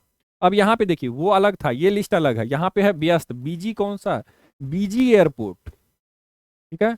तो बीजी एयरपोर्ट में 9, 10, 11, 12, दिल्ली की रैंक क्या है? तो इसका आंसर हो जाएगा 10वां रैंक, ठीक है। सबसे बीजी अगर बोला बोला जाए तो वो है अटलांटा, ये याद रखेंगे। कौन सा है? अमेरिका का अटलांटा अंतर्राष्ट्रीय हवाई अड्डा। इसके बाद है दुबई का अंतर्राष्ट्रीय हवाई अड्डा, ठीक है। तो इस तरह से याद रखेंगे। 10वें नंबर पे कौन है? तो 10वें नंबर पे सबसे बीजी एयरपोर्ट कौन सा है? वो है दिल्ली, 10वें नंबर पे, ऐसे अटलांटा। अगला है भारत इलेक्ट्रॉनिक्स लिमिटेड ने क्वांटम टेक्नोलॉजी के में सहयोग के लिए किसके साथ समझौता किया है? साइंस टेक से भी एक आपको करंट अफेयर्स पूछा जाता है। तो क्वांटम टेक्नोलॉजी के क्षेत्र में सहयोग करने के लिए भारत इलेक्ट्रॉनिक्स लिमिटेड, ठीक है, ये किसके साथ सहयोग किया है? तो इसका आंसर हो जाएगा आईआईटी मंडी के साथ, ठीक है। तो ये ध्यान में रखेंगे, आईआईटी मंडी। अगला है हिमाचल प्रदेश में है आईआईटी मंडी, ये ध्यान में रखेंगे। हाइब्रिड पिच तकनीक का उपयोग करने वाला भारत का पहला स्टेडियम कौन सा है? हाइब्रिड पिच तकनीक, Narendra Modi stadium, Wankhede stadium, Dharamshala stadium, Sawai Mansingh stadium. Hybrid pitch तकनीक, हाइब्रिड होता क्या है? जैसे अगर पिच के सेंस में अगर बात की जाए तो इस तरह से समझ सकते हैं कि ऐसा पिच जिसे आसानी से मूव कर सके, पोर्टेबल पिच कह सकते हैं, ठीक है, या जहां पे दो चीजें एक साथ की जा सके। तो इसका आंसर क्या हो जाएगा? इसका आंसर हो जाएगा धर्मशाला स्टेडियम, याद रखेंगे, हिमाचल प्रदेश में है धर्मशाला स्टेडियम, ठीक है। अगला अंतर्राष्ट्रीय मुद्रा कोष की एमडी कौन है जिन्हें दूसरे 5 साल के लिए कार्यकाल के लिए चुना गया है? आईएमएफ की MD, managing director, MD, IMF की एमडी कौन है? आईएमएफ की एमडी कौन है? आईएमएफ की एमडी कौन है? ऑप्शन है Soumya Swaminathan, Kristalina Georgieva, Gita Gopinath, Anshula Kant. Answer हो जाएगा क्रिस्टिलिना जॉर्जिवा, याद रखेंगे। कौन है? बुल्गारिया की है ये भी ध्यान में रखेंगे। यूरोपीय देश बुल्गारिया की क्रिस्टिलिना जॉर्जिवा है। चलिए अगला है हाल ही में जारी वर्ल्ड साइबर क्राइम इंडेक्स में भारत की रैंक क्या है? 10, 20, 30, 40। आंसर क्या हो जाएगा? 10, याद रखेंगे। सबसे ऊपर है रूस, साइबर क्राइम में 1 नंबर पे रूस, दूसरे में नंबर पे यूक्रेन, रूस, यूक्रेन, चीन, खतरनाक देश सब है। फिर अमेरिका, नाइजीरिया, रोमानिया, उत्तर कोरिया 7वें स्थान पे है, लेकिन 10वें स्थान पे कौन सा है? साइबर क्राइम इंडेक्स में भारत, ठीक है। अगला है किसे हाल ही में हार्वर्ड यूनिवर्सिटी द्वारा south Asian person of the year नामित किया गया है? साउथ एशिया का पर्सन ऑफ द ईयर इस साल, साउथ एशिया, ठीक है। साउथ एशिया आपको पता होगा 7-8 देश है साउथ एशिया में, अफगानिस्तान को अगर जोड़ लेते हैं तो साउथ एशिया में कौन सा है? तो याद रखेंगे कौन सा है person of the year. Option है प्रीति शाह, सुनीता विलियम्स, ग्रेसी सिंह, अवंतिका वंदनपू। यही है, क्या है? अवंतिका वंदनपू, भारतीय अमेरिकी अभिनेता और मीन गर्ल स्टार अवंतिका वंदनपू को। अगला है एशियाई कुश्ती चैंपियनशिप 2024 का आयोजन किस देश में किया जा रहा है? ईरान, चीन, किर्गिस्तान या फिर भारत? तो एशियाई कुश्ती चैंपियनशिप 2024 का आयोजन किस देश में किया जा रहा है? कुश्ती, याद रखें कहां पे किया जा रहा है? किर्गिस्तान, राजधानी बिश्केक, किर्गिस्तान की राजधानी बिश्केक, याद रखेंगे। आयरलैंड के नए प्रधानमंत्री के रूप में किसने शपथ ली है? Michael Martin, Simon Harris, Michael McGrath, Leo Varadkar. पहले थे लियो वाराडकर, ये पहले थे, लेकिन अब कौन बने हैं? साइमन हैरिस, ये सबसे युवा पीएम बने हैं उस देश के। कहां के? आयरलैंड के। तो ये भी ध्यान में रखेंगे। अगला है इसरो टीम को किस मिशन के लिए प्रतिष्ठित जॉन एल जैक स्वीटगर्ट जूनियर पुरस्कार 2024 से सम्मानित किया गया? जॉन एल जैक स्वीटगर्ट जूनियर पुरस्कार 2024 इसरो की टीम को मिला है किसके लिए? आदित्य L1 मिशन के लिए, चंद्रयान 3 मिशन के लिए, गगनयान के लिए, मंगलयान के लिए? आंसर हो जाएगा चंद्रयान 3 मिशन के लिए, ठीक है। तो ये याद रखेंगे। अपोलो 13 मिशन में ये व्यक्ति गए थे जिनके नाम पे ये प्राइज है। अगला है पेरिस ओलंपिक में एथलेटिक्स में स्वर्ण पदक विजेताओं को विश्व एथलेटिक्स कितने अमेरिकी डॉलर से सम्मानित करेगा? पेरिस ओलंपिक, ठीक है, पेरिस ओलंपिक में जो है राशि कितना डॉलर हो गया है? 10,000 अमेरिकी डॉलर, 30,000, 40,000, 50,000। आंसर हो जाएगा 50,000 अमेरिकी डॉलर। ठीक है, अभी अगर बात की जाए 1 अमेरिकी डॉलर की कीमत कितनी है, तो 83.5 कह सकते हैं, 83.5 रुपए है। ठीक है, तो 83.5 से इसे गुना कर देंगे तो आपको एग्जैक्ट भारतीय रुपये में पता लग जाएगी। लेकिन आपको याद रखना है अमेरिकी डॉलर में ही प्रश्न में पूछा जाएगा, तो याद रखेंगे 50,000 अमेरिकी डॉलर। ठीक है, अगला है आईपीईएफ द्वारा क्लीन एनर्जी इन्वेस्टर फोरम का आयोजन किस देश में किया जाएगा? भारत, चीन, Singapore, Malaysia. Clean energy investor forum, answer है सिंगापुर, याद रखेंगे कौन सा है? सिंगापुर। अगला है भारत ने विदेशी सिटवे बंदरगाह को संचालित करने का अधिकार हासिल किया है, यह किस देश में है? सिटवे बंदरगाह, यहाँ पे टॉ के जगह पे तो भी दे सकता है। ठीक है, तो याद रखेंगे सिटवे बंदरगाह भी दे सकता है या फिर सितवे बंदरगाह भी दे सकता है। सितवे, तो ये कहाँ पे है? तो याद रखेंगे ये म्यांमार में है। कहाँ पे है? तो म्यांमार में है। चाबहार पोर्ट कहाँ पे है? तो ईरान में है। तो सबसे पहले हम लोगों ने क्या लिया है? विदेशी कौन सा लिया था? चाबहार पोर्ट को डेवलप किया, अब सितवे पोर्ट को डेवलप किया है। तो भारत भी याद रखेंगे, जो उनकी जो पॉलिसी है, चाइना की जो पॉलिसी है मोतियों की माला मोतियों की माला है उसकी पॉलिसी, कि भारत को मोतियों की माला के तरह भारत को चारों बगल से घेरना। लेकिन भारत का क्या है? डायमंड का नीति। ठीक है, तो हम लोग भी डायमंड वाला यूज कर रहे हैं पॉलिसी, जहां जहां हमें आवश्यकता होगी उससे चाइना को भी घेरेंगे। चलिए, भारत के पहले प्राइवेट सब मीटर रिजोल्यूशन सर्विलांस सैटेलाइट को किसने लॉन्च किया?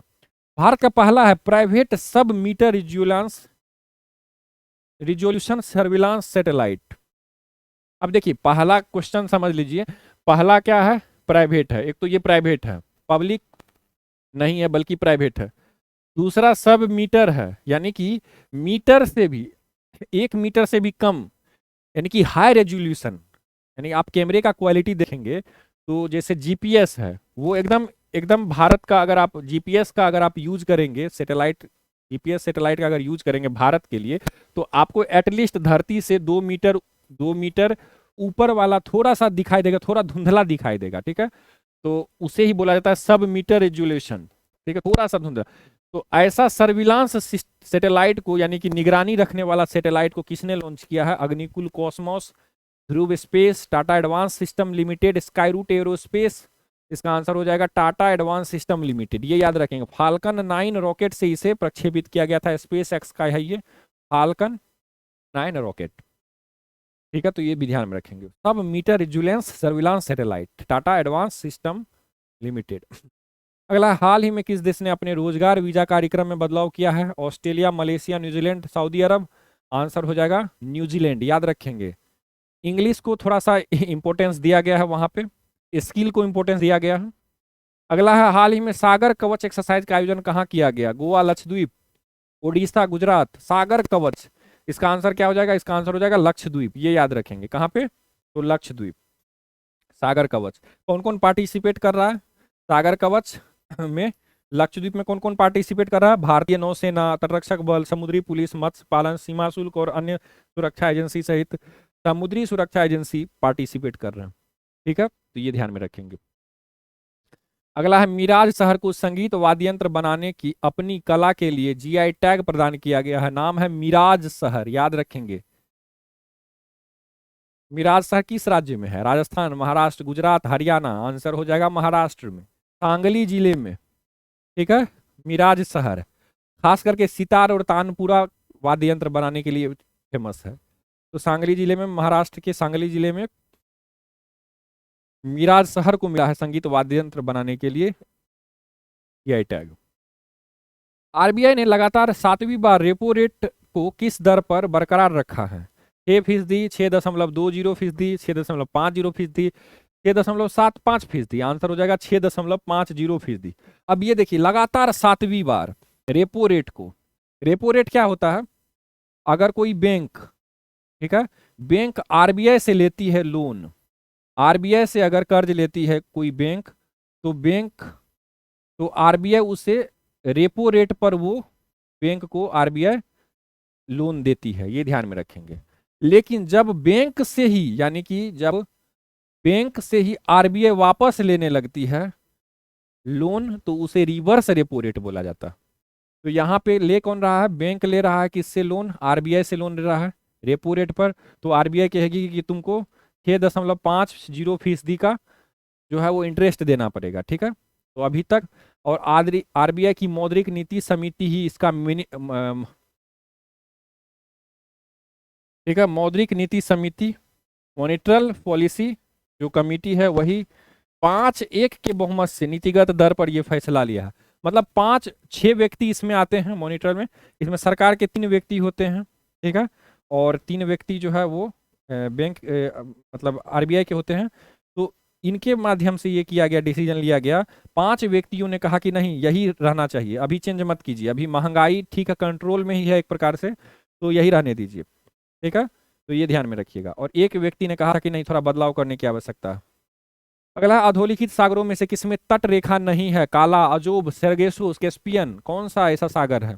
आंसर हो जाएगा सारगेसु सागर। सारगेसु सागर, खासियत है सारगेसु सागर की किया, इसका कोई बाउंड्री नहीं है, इसके बगल में भी क्या है, इसके बगल में भी कोई ना कोई जलधारा है, कोई ना कोई जलधारा ही है, यानी कि ये एक शांत क्षेत्र है, इसके चारों बगल क्या है, पानी रोटेट करते रहता है। तो सारगेसु नामक जो है यहाँ पे वनस्पति मिलती है, इसलिए इसे सारगेसु सी कहा जाता है। नॉर्थ अटलांटिक आपको महासागर में ये देखने को मिलती है, ये भी ध्यान में रखेंगे। यानी कि इधर नॉर्थ अमेरिका है, इधर यूरोप है, इन दोनों के मध्य में ये सागर आपको देखने को मिलेगी। नीचे में साउथ अमेरिका है और अफ्रीका है, ठीक है, तो ये भी ध्यान में रखेंगे। लेकिन आपको ऊपर वाला मैक्सिको के आसपास में आपको देखने को मिलेगा ये। अगला है, निम्नलिखित में से किस अफ्रीकी देश की सीमा भूमध्य सागर से नहीं मिलती है। अफ्रीकी देश भूमध्य सागर से जिसकी सीमा नहीं मिलती है, भूमध्य सागर से। भूमध्य सागर आपको पता होगा, ऊपर में यूरोप है, नीचे में अफ्रीका है, ठीक है, पूरब में एशिया है, और पश्चिम में देखेंगे तो आपको भूमध्य सागर के पश्चिम में नॉर्थ अटलांटिक ओशियन है, उत्तरी अटलांटिक महासागर है। तो आपसे पूछा जा रहा है कि कौन सा भूमध्य सागर को टच नहीं कर रही है, कौन सा देश, अल्जीरिया, मोरक्को, चाड, ट्यूनीसिया। इसका क्या आंसर होगा, इसका आंसर हो जाएगा चाड, याद रखेंगे। यहाँ पे अगर आप ध्यान से देखेंगे तो यही है भूमध्य सागर। और यहाँ से अगर आप देखेंगे तो इजिप्ट टच करता है अफ्रीका का, लीबिया भी टच करता है, यहाँ पे ट्यूनीसिया है, नाम नहीं लिखा है लेकिन याद रखेंगे ट्यूनीसिया है, वो भी टच करता है, अल्जीरिया भी टच करता है और मोरक्को भी टच करता है, लेकिन चाड नहीं टच करता है। चाड यहाँ है, ठीक है, सूडान, चाड, नाइजर, माली, ठीक है, तो ये सारे नाम आप याद रखेंगे। अगला है, अजरबैजान की राजधानी क्या है। अजरबैजान की राजधानी, ऑप्शन दिया है आपको, बाकू, मनामा, मस्कट, दमिश्क। अजरबैजान की राजधानी, इसका क्या आंसर हो जाएगा, इसका आंसर हो जाएगा अजरबैजान की राजधानी बाकू है, और आर्मेनिया की राजधानी यरेवन है, ठीक है। तो ये ध्यान में रखेंगे। कुछ और भी इंपॉर्टेंट है, देखिए पश्चिमी एशियाई जो भी देश है, पश्चिम एशिया में यानी कि वेस्ट एशिया में टोटल 19 देश हैं, 19 देश हैं, टोटल 19 देश हैं। और यहाँ यहाँ ये सब कॉन्फ्लिक्ट जोन है एक प्रकार से। अगर आप देखेंगे तो हर किसी के साथ मतभेद ही होता है। अगर किसी को नहीं है तो कम से कम अमेरिका के साथ जरूर उलझा होगा वो, ठीक है। तो अमेरिका, चाइना, यहाँ पे जो वर्ल्ड जो सुपर पावर है वहाँ, उसके लिए ये एक प्रकार से प्लेग्राउंड है। तो ये सारे देश कहीं ना कहीं आपको इसके कैपिटल वगैरह पूछे ही जा सकते हैं, तो याद रखेंगे। कुछ नाम है इंपॉर्टेंट, बहरीन राजधानी Manama, Azerbaijan Baku, Cyprus Nicosia, Lebanon Beirut, Oman Muscat, Qatar Doha, Saudi Arab Riyadh, Syria दमिश्क, रवांडा किगाली। अच्छा, ये रवांडा वाला तो अलग थोड़ा सा है। रवांडा वाला इसलिए मैं दे चुका हूं क्योंकि ये जो ब्रिटेन ने, अब यूके ने, यूनाइटेड किंगडम ने हाल ही में एक बिल पास किया है, यूनाइटेड किंगडम ने हाल ही में एक बिल पास किया है, जो भी व्यक्ति अनाधिकृत रूप से यानी इलीगली जो भी व्यक्ति यूके में आ चुके हैं उनको निकाला जाएगा और रवांडा में भेजा जाएगा। और रवांडा की राजधानी क्या है, पैसे के कारण ये रवांडा जो है वो एक्सेप्ट कर लिया है रखना, ठीक है। तो रवांडा की राजधानी इंपॉर्टेंट है किगाली।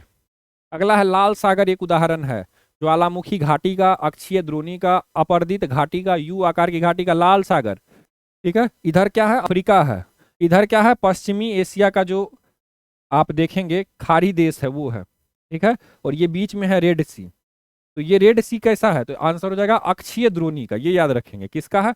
अक्षीय द्रोणी का। इसके किनारे में कौन कौन शहर है? जेद्दा है, यही वो जेद्दा शहर है जहां से आप क्या कहते हैं सऊदी अरब में हज करने जाते हैं, तो यहीं पे उतरते हैं फ्लाइट से, और यहाँ से आप पैदल निकलते हैं या फिर ट्रांसपोर्ट लेके निकलते हैं। हेजाज है, पोर्ट सुडान है, सुएज है तथा अकाबा आदि नगर स्थित है। ठीक है। अगला है 90 ईस्ट रीज कहाँ पर स्थित है? अंध महासागर, हिंद महासागर, प्रशांत महासागर, आर्कटिक महासागर। 90 डिग्री ईस्ट रीज भी देता है, कहीं कहीं पे 90 ईस्ट रीज भी देता है। तो आंसर हो जाएगा हिंद महासागर, याद रखेंगे। कौन सा? हिंद महासागर। यहाँ पे आप भारत देखेंगे, भारत। ठीक है। यहाँ पे आप अगर देखेंगे ध्यान से तो भारत है, यहाँ पे आप देखेंगे तो म्यांमार है, बांग्लादेश है, फिर म्यांमार है। इस तरह से अगर आप देखेंगे तो ये सारा देश है। ठीक है। इधर आप देखेंगे तो खाड़ी देश है, यहाँ पे अफ्रीका है। ठीक है। लेकिन आप ये जो भारत देखेंगे, इसके नीचे में श्रीलंका देखेंगे, नीचे में थोड़ा सा और भी आएंगे तो ये देख रहे हैं आप, एक प्रकार से देखेंगे तो ये जो आपको लाइन दिखाई दे रहा है, ये 90 डिग्री, 90 डिग्री 90 डिग्री ईस्ट रीज है, याद रखेंगे। 90 डिग्री पूर्वी देशांतर पे स्थित है ये, इसीलिए इसे 90 डिग्री ईस्ट रीज बोला जाता है। अब आप यहाँ पे ध्यान से अगर थोड़ा सा और देखेंगे तो ये क्यों हुआ है? अब यहाँ पे इतना सारा पहाड़ पर्वत है कि इसका जो अपर्दित होकर के ये सारे जो है समुद्र के अंदर आप देखेंगे कि बड़ा बड़ा एक प्रकार से पर्वत बना देता है। ठीक है। तो समुद्र के अंदर जो पर्वत होता है उसे क्या बोला जाता है? उसे कटक बोला जाता है, याद रखेंगे। क्या बोला जाता है? कटक बोला जाता है। समुद्र के अंदर खाई भी होता है, गहराई। ठीक है। गहराई होगा तो खाई बोला जाएगा। अगर वो क्या कहते हैं पहाड़ का टुकड़ा, चूंकि इतना सारा पहाड़ है, यहाँ पे अराकान योमा पर्वत है, हिमालय है, ये सारे यहाँ का जो मतलब इसका जो टूट करके हिस्सा आता है वो पहाड़, वो सारा क्या होता है समुद्र में एक जगह इकट्ठा हो जाता है और एक प्रकार से पर्वत का रूप ले लेता है। तो कटक याद रखिएगा, 90 ईस्ट रीज, हिंद महासागर, कटक। अगला है भूमि में गुरुत्वाकर्षण जल किस तनाव पर रहता है? 1/3 एटमॉस्फेरिक से कम पर, 1.25 एटमॉस्फेरिक पर, 5 एटमॉस्फेरिक पर, या फिर 15 एटमॉस्फेयर पर। आंसर हो जाएगा 1/3 एटमॉस्फेयर पर, ये याद रखेंगे। 1/3 से भी कम पे ही होता है, तो ये ध्यान में रखेंगे। भूमि में गुरुत्वाकर्षण जल किस तनाव पे रहता है? 1/3 एटमॉस्फेयर से कम पर। अगला है डेटम रेखा क्या है? समुद्र तल की क्षैतिज रेखा जिससे ऊंचाई तथा गहराई का माप होता है, प्राथमिक व द्वितीयक आंकड़ों का माध्य, अंतर्राष्ट्रीय तिथि रेखा, काल्पनिक रेखा जो शून्य देशांतर पर है। तो डेटम क्या है? तो याद रखेंगे समुद्र तल की क्षैतिज रेखा। ठीक है। समुद्र तल की क्षैतिज रेखा है ये, जिससे ऊंचाई और गहराई की माप होती है। ठीक है। अगला है जवाहर सुरंग नाम किस प्राकृतिक पर्वतीय दर्रे को दिया गया है? पीर पंजाल, बुंदील, पीर दर्रा, बनिहाल, सिपकिला। तो जवाहर सुरंग याद रखेंगे बनिहाल दर्रा। ठीक है। ये भी ध्यान में रखेंगे। अगला है राजा रानी रोरर और रॉकेट डैश से संबंधित है? कावेरी, कृष्णा, जोग प्रपात, श्रृंगेरी। आंसर हो जाएगा जोग प्रपात। जोग प्रपात की धाराएं हैं ये, राजा रानी रोरर और रॉकेट, 4 छोटी छोटी धाराएं हैं। जोग प्रपात को ही गोरसप्पा भी कहा जाता है। शरावती नदी याद रखेंगे आप। अगला है निम्नलिखित नेशनल पार्कों में से किस एक की जलवायु उष्णकटिबंधीय से उपोष्ण या शीतोष्ण और आर्कटिक तक परावर्तित होती है? कंचनजंगा, नंदा देवी, नेवरा वैली, नामदफा। इसका आंसर क्या हो जाएगा? इसका आंसर हो जाएगा नामदफा। याद रखेंगे ये अरुणाचल प्रदेश में स्थित है। यहाँ पे आप अगर देखेंगे इसकी खासियत क्या है, तो अगर आप देखेंगे तो उत्तर में अगर आप देखेंगे, नामदफा के उत्तर में अगर आप देखेंगे तो आपको यहाँ पर हर प्रकार की जलवायु दिखेगी। ठीक है। आर्कटिक तक की जलवायु देखिएगा, आर्कटिक उत्तर में, शीतोष्ण मध्य में, उपोष्ण थोड़ा सा दक्षिण में, इस तरह से आपको दिखाई देगी। अगला, इनमें से कौन सी वह श्रेणी नहीं है जिसके तहत राजनीति के निर्देशक सिद्धांतों को वर्गीकृत किया जाता है? कौन सा नहीं है आपसे पूछा जा रहा है? नहीं। स्मारकों की सुरक्षा, पर्यावरण, अन्य देशों के साथ संबंध, आर्थिक और समाजवादी। कौन सा है? तो अगर आप ध्यान से देखेंगे डीपीएसपी, डीपीएसपी है कहां से कहां तक? 36 से 51 तक, 36 से 51 तक है। ठीक है। तो यहां पे आप देखेंगे तो स्मारकों की सुरक्षा भी है, पर्यावरण के बारे में भी है 48A में, अन्य देशों के साथ संबंध नहीं है। ठीक है। आर्थिक और समाजवादी सिद्धांत है ही, तो ये तो है ही। ठीक है। लेकिन अन्य देशों के साथ संबंध नहीं है, बल्कि ये है कि अंतर्राष्ट्रीय शांति और सुरक्षा के बारे में दिया हुआ है। लेकिन अन्य देश के साथ संबंध के बारे में नहीं दिया हुआ, ये ध्यान में रखेंगे। हमारा प्रयास होगा कि हम अंतर्राष्ट्रीय शांति और सुरक्षा में अभिवृद्धि करें, यानी कि बढ़ाएं, ऐसा काम करें कि अंतर्राष्ट्रीय शांति और सुरक्षा बढ़े, बल्कि संबंध के बारे में नहीं दिया है कि अन्य देशों के साथ कैसा संबंध होना चाहिए। ठीक है। 48A में पर्यावरण के बारे में दिया है, 49 में राष्ट्रीय महत्व के स्मारकों स्थानों का संरक्षण के लिए दिया है, और 39 में नागरिकों को आर्थिक और राजनीतिक न्याय देने की बात की गई है। ठीक है। अगला है मूल अधिकार पर संविधान सभा में हुई बहस में भाग लेते हुए किसने कहा था कि यह हमारे लोगों के लिए एक प्रतिज्ञा और सभ्य विश्व के साथ किया गया एक समझौता है? Doctor Rajendra Prasad, doctor B.R. Ambedkar, doctor Zakir Hussain, doctor S. Radhakrishnan. Answer क्या होगा? इसका आंसर हो जाएगा डॉक्टर S. राधाकृष्णन, याद रखेंगे, डॉक्टर S. राधाकृष्णन। अगला, भारत में मताधिकार और निर्वाचित होने का अधिकार कैसा अधिकार है? मूल अधिकार, नैसर्गिक अधिकार, संवैधानिक अधिकार, विविध अधिकार। आंसर क्या होगा? इसका आंसर हो जाएगा विधिक अधिकार, कानूनी अधिकार। ये याद रखेंगे, हमें कानून के माध्यम से मिला है। कौन सा कानून? लोक प्रतिनिधित्व अधिनियम 1951। ठीक है। अगला है बोहरा समिति डैश के अध्ययन के लिए बनाई गई थी? राजनेताओं तथा अपराधियों की साठगांठ, पुलिस सुधार, वित्तीय सुधार, राज्यपालों की नियुक्ति। बोहरा समिति क्रिमिनल और पॉलिटिशियन, इन दोनों के मध्य में साठगांठ के अध्ययन के लिए बोहरा समिति बनाई गई थी, जुलाई 1993 में। ठीक है। सचिव थे, गृह सचिव थे NN बोहरा। इन्होंने अक्टूबर में रिपोर्ट सौंप दी थी, जुलाई में बनाया गया था, और इन्हें मात्र 3-4 महीना लगा समझने में कि पॉलिटिशियन और अपराधी के मध्य में कैसा साठगांठ है। अगला है भारतीय नयाचार, नयाचार यानी प्रोटोकॉल। भारतीय प्रोटोकॉल के अनुसार पूर्वता क्रम से निम्न में से सबसे पहले कौन है? यानी शुरू से लास्ट में कौन है? सबसे ऊपर कौन है? एक तरह से ये समझ लें, उप प्रधानमंत्री, भूतपूर्व राष्ट्रपति, लोकसभा अध्यक्ष, अपने राज्यों में राज्यपाल। इसका क्या आंसर होगा? इसका आंसर हो जाएगा अपने राज्यों में राज्यपाल। ये याद रखेंगे। ठीक है। ये आप अगर शुरू में देखेंगे तो सबसे ऊपर राष्ट्रपति के बारे में होगा, राष्ट्रपति के बाद उपराष्ट्रपति, फिर प्रधानमंत्री, फिर राज्यपाल। ठीक है। और उसके बाद फिर आपको देखने को मिलेगा उप प्रधानमंत्री और भूतपूर्व राष्ट्रपति। उसके बाद आपको देखने को मिलेगा लोकसभा अध्यक्ष। ठीक है। और CJI। अगला, ठीक है। ये जो है प्रोटोकॉल है, ये बनाया गया है, ये कोई नियम नहीं है, ठीक है, लेकिन एक प्रकार से हम लोगों ने उसे बना दिया है कि नियम की तरह ही हम लोग उसे फॉलो करते हैं, प्रोटोकॉल उसे ही कहा जाता है। और ये जो है याद रखेंगे 26 जुलाई 1979 से माननीय श्रीमती इंदिरा गांधी जी के टाइम से है ये, तो ये भी ध्यान में रखेंगे। ठीक है।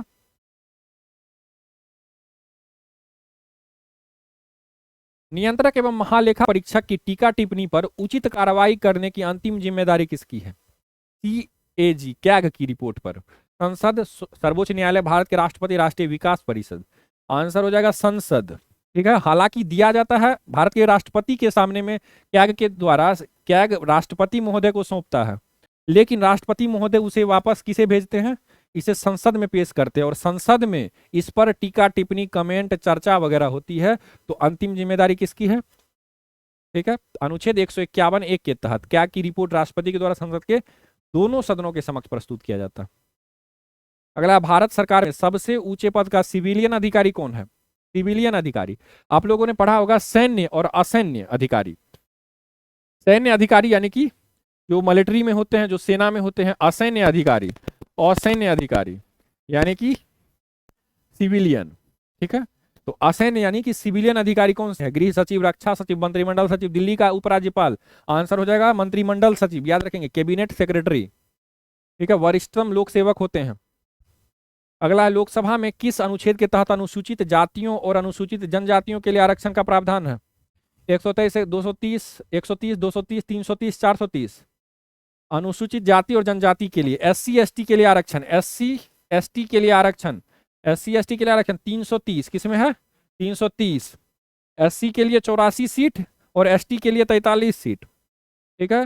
अनुच्छेद 330 याद रखेंगे, अनुच्छेद 330। भारतीय प्रशासनिक सेवा और भारतीय पुलिस सेवा को समाप्त करने की सिफारिश किसने की थी? हेर आयोग, डेवर आयोग, कलेलकर आयोग, राजमन्नार आयोग। यानी कि IAS IPS वाला सिस्टम खत्म करने वाला कौन बोला था बात? राजमन्नार आयोग बोला था। ये लोग राज करने लगे। ठीक है। राजा अपने आप को समझने लगे हैं। तो राजमन्नार आयोग इनकी आवश्यकता को नजरअंदाज करके बताए क्या थे कि IPS और IAS का जो है ये खत्म कर देना चाहिए। राजमन्नार आयोग। संघर्ष खनिज, कॉन्फ्लिक्ट मिनरल, कॉन्फ्लिक्ट मिनरल यानी संघर्ष खनिज, जिसे 3TG कहा जाता है। 3TG, 3T यानी कि 3T है और 1G है। इसमें कहा जाता है कि संघर्ष खनिज कॉन्फ्लिक्ट मिनरल का अक्सर पूर्वी कांगो में, कांगो राज्य है, कांगो देश है जहां पे खनन किया जाता है ये 3T और G का। और उसका उपभोक्ता कौन है, कंज्यूमर कौन है, उसे प्राप्त कौन करता है, तो इलेक्ट्रॉनिक वाला कंपनी, मोबाइल फोन वाला कंपनी, कार वाला कंपनी, गहनों वाला कंपनी, ये सारे उसके उपभोक्ता हैं, ये सारे। और ये संघर्ष खनिज कहने का अर्थ क्या है कि इसके, अब कोई ऐसा संगठन है, आतंकवादी संगठन है जो इन सारे संघर्ष खनिज का उत्पादन करता है, लेकिन वो बेच देता है कंपनियों को, कंपनियों से पैसा प्राप्त करता है और उस हथियार से फिर वो युद्ध करता है। तो इससे क्या हो रहा है, कॉन्फ्लिक्ट बढ़ते जा रहा है, ठीक है, और खून खराबा हो रहा है। तो आपसे पूछा रहा है कि ये 3T और G में कौन सा खनिज आता है। 3 टेंटलम टंगस्टन सोना, तांबा टेंटलम टंगस्टन लोहा, क्रोमियम टेंटलम टंगस्टन सोना, टाइटेनियम टेंटलम टंगस्टन सोना। इसका क्या आंसर हो जाएगा, इसका आंसर हो जाएगा 3 टेंटलम टंगस्टन सोना, 3 टेंटलम टंगस्टन सोना, 3TG। अगला है वित्तीय यानी फिजिकल नीति पॉलिसी, फिजिकल पॉलिसी का संबंध निम्नांकित में से किससे है। मुद्रा की उस मात्रा से जो बैंक अर्थतंत्र में डालते हैं, कर लगाने और शासन के व्यय से संबंधित नीति, शेयर बाजारों को नियंत्रित करने संबंधित नीति, देश की अंतर्राष्ट्रीय मुद्रा कोष से संबंधों के बारे में नीति। आपसे पूछा गया कि वित्तीय नीति का मतलब क्या है, तो आंसर है कर लगाने, टैक्स लगाने का। वित्त मंत्री क्या करती है, वित्त मंत्री का कार्य क्या होता है, तो वित्त मंत्री क्या करती है, टैक्स लगाती है। तो याद रखेंगे, टैक्सेशन यानी कि कर लगाने और शासन के व्यय से संबंधित, और शासन के व्यय बजट बनाने, बजट में आपने देखा है। तो ये सारी चीजें हैं, याद रखेंगे, वित्तीय फिजिकल पॉलिसी संबंधित है, ठीक है, तो ये ध्यान में रखेंगे। अगला है वस्तु एवं सेवा कर, जीएसटी में निम्नांकित में से कौन सा कर शामिल नहीं है। सेवा कर, सीमा कर, उत्पादन शुल्क या मूल्यवर्धित कर यानी कि वैट, वैल्यू एडेड टैक्स, मूल्यवर्धित कर, तो कौन सा शामिल नहीं है, तो इसका आंसर हो जाएगा सीमा शुल्क शामिल नहीं है, सीमा शुल्क अलग से है। बल्कि जीएसटी में जीएसटी 1 जुलाई 2017 को पूरे देश में लागू किया गया था। केंद्रीय कर में क्या क्या आता है, जीएसटी के अंतर्गत केंद्रीय कर में केंद्रीय उत्पाद शुल्क है, अतिरिक्त उत्पाद शुल्क है, सेवा टैक्स है यानी सर्विस टैक्स, अतिरिक्त सीमा, देखिए अतिरिक्त सीमा शुल्क है, विशेष अतिरिक्त सीमा शुल्क भी है जीएसटी के अंदर, लेकिन सीमा शुल्क नहीं है, ये ध्यान में रखेंगे, ठीक है। अधिकर और उपकर है। राज्य कर वाला कौन कौन है जो कि चला गया है जीएसटी के अंदर, वैट है, बिक्री कर है, मनोरंजन कर है, केंद्रीय बिक्री कर है, चुंगी और प्रवेश कर है, क्रय कर है, विलासिता कर है, लॉटरी सट्टा जुआ पर टैक्स है। यानी कि ये सारे आपको एक बार स्मरण करके रखना होगा। अगला है औद्योगिक उत्पादन निर्देशांक, जो कि भारतीय अर्थव्यवस्था में औद्योगिक क्रियाओं का मापक है, इसमें क्या सम्मिलित नहीं है। औद्योगिक उत्पादन निर्देशांक, औद्योगिक उत्पादन निर्देशांक में क्या शामिल नहीं है, विनिर्माण, विद्युत, खनन, गैस एवं जलापूर्ति। तो औद्योगिक उत्पादन निर्देशांक में गैस और जलापूर्ति को नहीं नोट किया जाता है, बल्कि विनिर्माण, विद्युत, खनन को याद रखेंगे। भारत में कौन सा कृषि वित्त का स्रोत नहीं है, कृषि वित्त का यानी कि किसानों को कृषि करने के लिए पैसे की आवश्यकता होती है, तो वो कहाँ से प्राप्त नहीं कर सकते हैं, सहकारी समिति से, व्यापारिक बैंक से, क्षेत्रीय ग्रामीण बैंक से, इनमें से कोई नहीं। कहाँ से प्राप्त नहीं कर सकते हैं, तो इसका आंसर हो जाएगा इनमें से कोई नहीं, सभी जगह से प्राप्त कर सकते हैं। सहकारी समिति और बैंक से भी प्राप्त कर सकते हैं, ठीक है, क्षेत्रीय ग्रामीण बैंक भी दे सकता है, व्यापारिक बैंक भी दे सकता है, सरकार भी दे सकता है, ठीक है। इसकी सरकार देता है, पीएम जो 6,000 रुपया है, 6,000 वाला जो योजना है, सरकार उससे देती है, व्यापारिक बैंक भी देती है, ठीक है। अच्छा, गैर संस्थागत स्रोत में महाजन भी देता है, गांव सब में साहूकार भी देता है, ठीक है, अपने संबंधी और रिश्तेदार से भी वो टैक्स ले सकता है, व्यापारी से भी ले सकता है, जमींदार आदि से भी ले सकता है। ये सब गैर संस्थागत स्रोत है, नॉन इंस्टीट्यूशनल सोर्स, ठीक है, कृषि वित्त का, और ये इंस्टीट्यूशनल स्रोत है। अगला है बेमेल चुने, महालनोबिस समिति 1960 में आय वितरण का आकलन करने के लिए खुसरो समिति 1989 में कृषि एवं ग्रामीण साख का आकलन करने के लिए, दांतेवाला समिति 1868 में गरीबी अनुमान के लिए, सरकारी आयोग 1983 में केंद्र राज्य संबंध के लिए। कौन सा बेमेल है, गलत है? तो अगर आप ध्यान से देखेंगे तो कौन सा गलत है? दांतेवाला समिति बेरोजगारी से संबंधित है, इसे गरीबी में डाल दिया, ये गलत है। ठीक है, गरीबी नहीं होगा बल्कि क्या होगा? बेरोजगारी। दांतेवाला समिति याद रखेंगे, बेरोजगारी। ठीक है। विश्व में इंटरनेट के जनक के रूप में किसे जाना जाता है? Vinton Cerf, Charles Babbage, Bill Gates, Seymour Cray. Internet के जनक के रूप में याद रखेंगे विंटन सेर्फ को जाना जाता है, विंटर सेर्फ को। हालांकि इनके साथ एक और व्यक्ति थे, रॉबर्ट ई कान, लेकिन नाम इंपॉर्टेंट है विंटन सेर्फ का। इन्हें इंटरनेट का जनक के रूप में जाना जाता है। अगला है, विश्व में प्रथम बार आधुनिक ओलंपिक खेल की शुरुआत कब हुई थी? 1857, 1896, 1875, 1947। प्रथम बार आधुनिक ओलंपिक खेल की शुरुआत कब हुई थी? आंसर हो जाएगा 1896 में। ठीक है।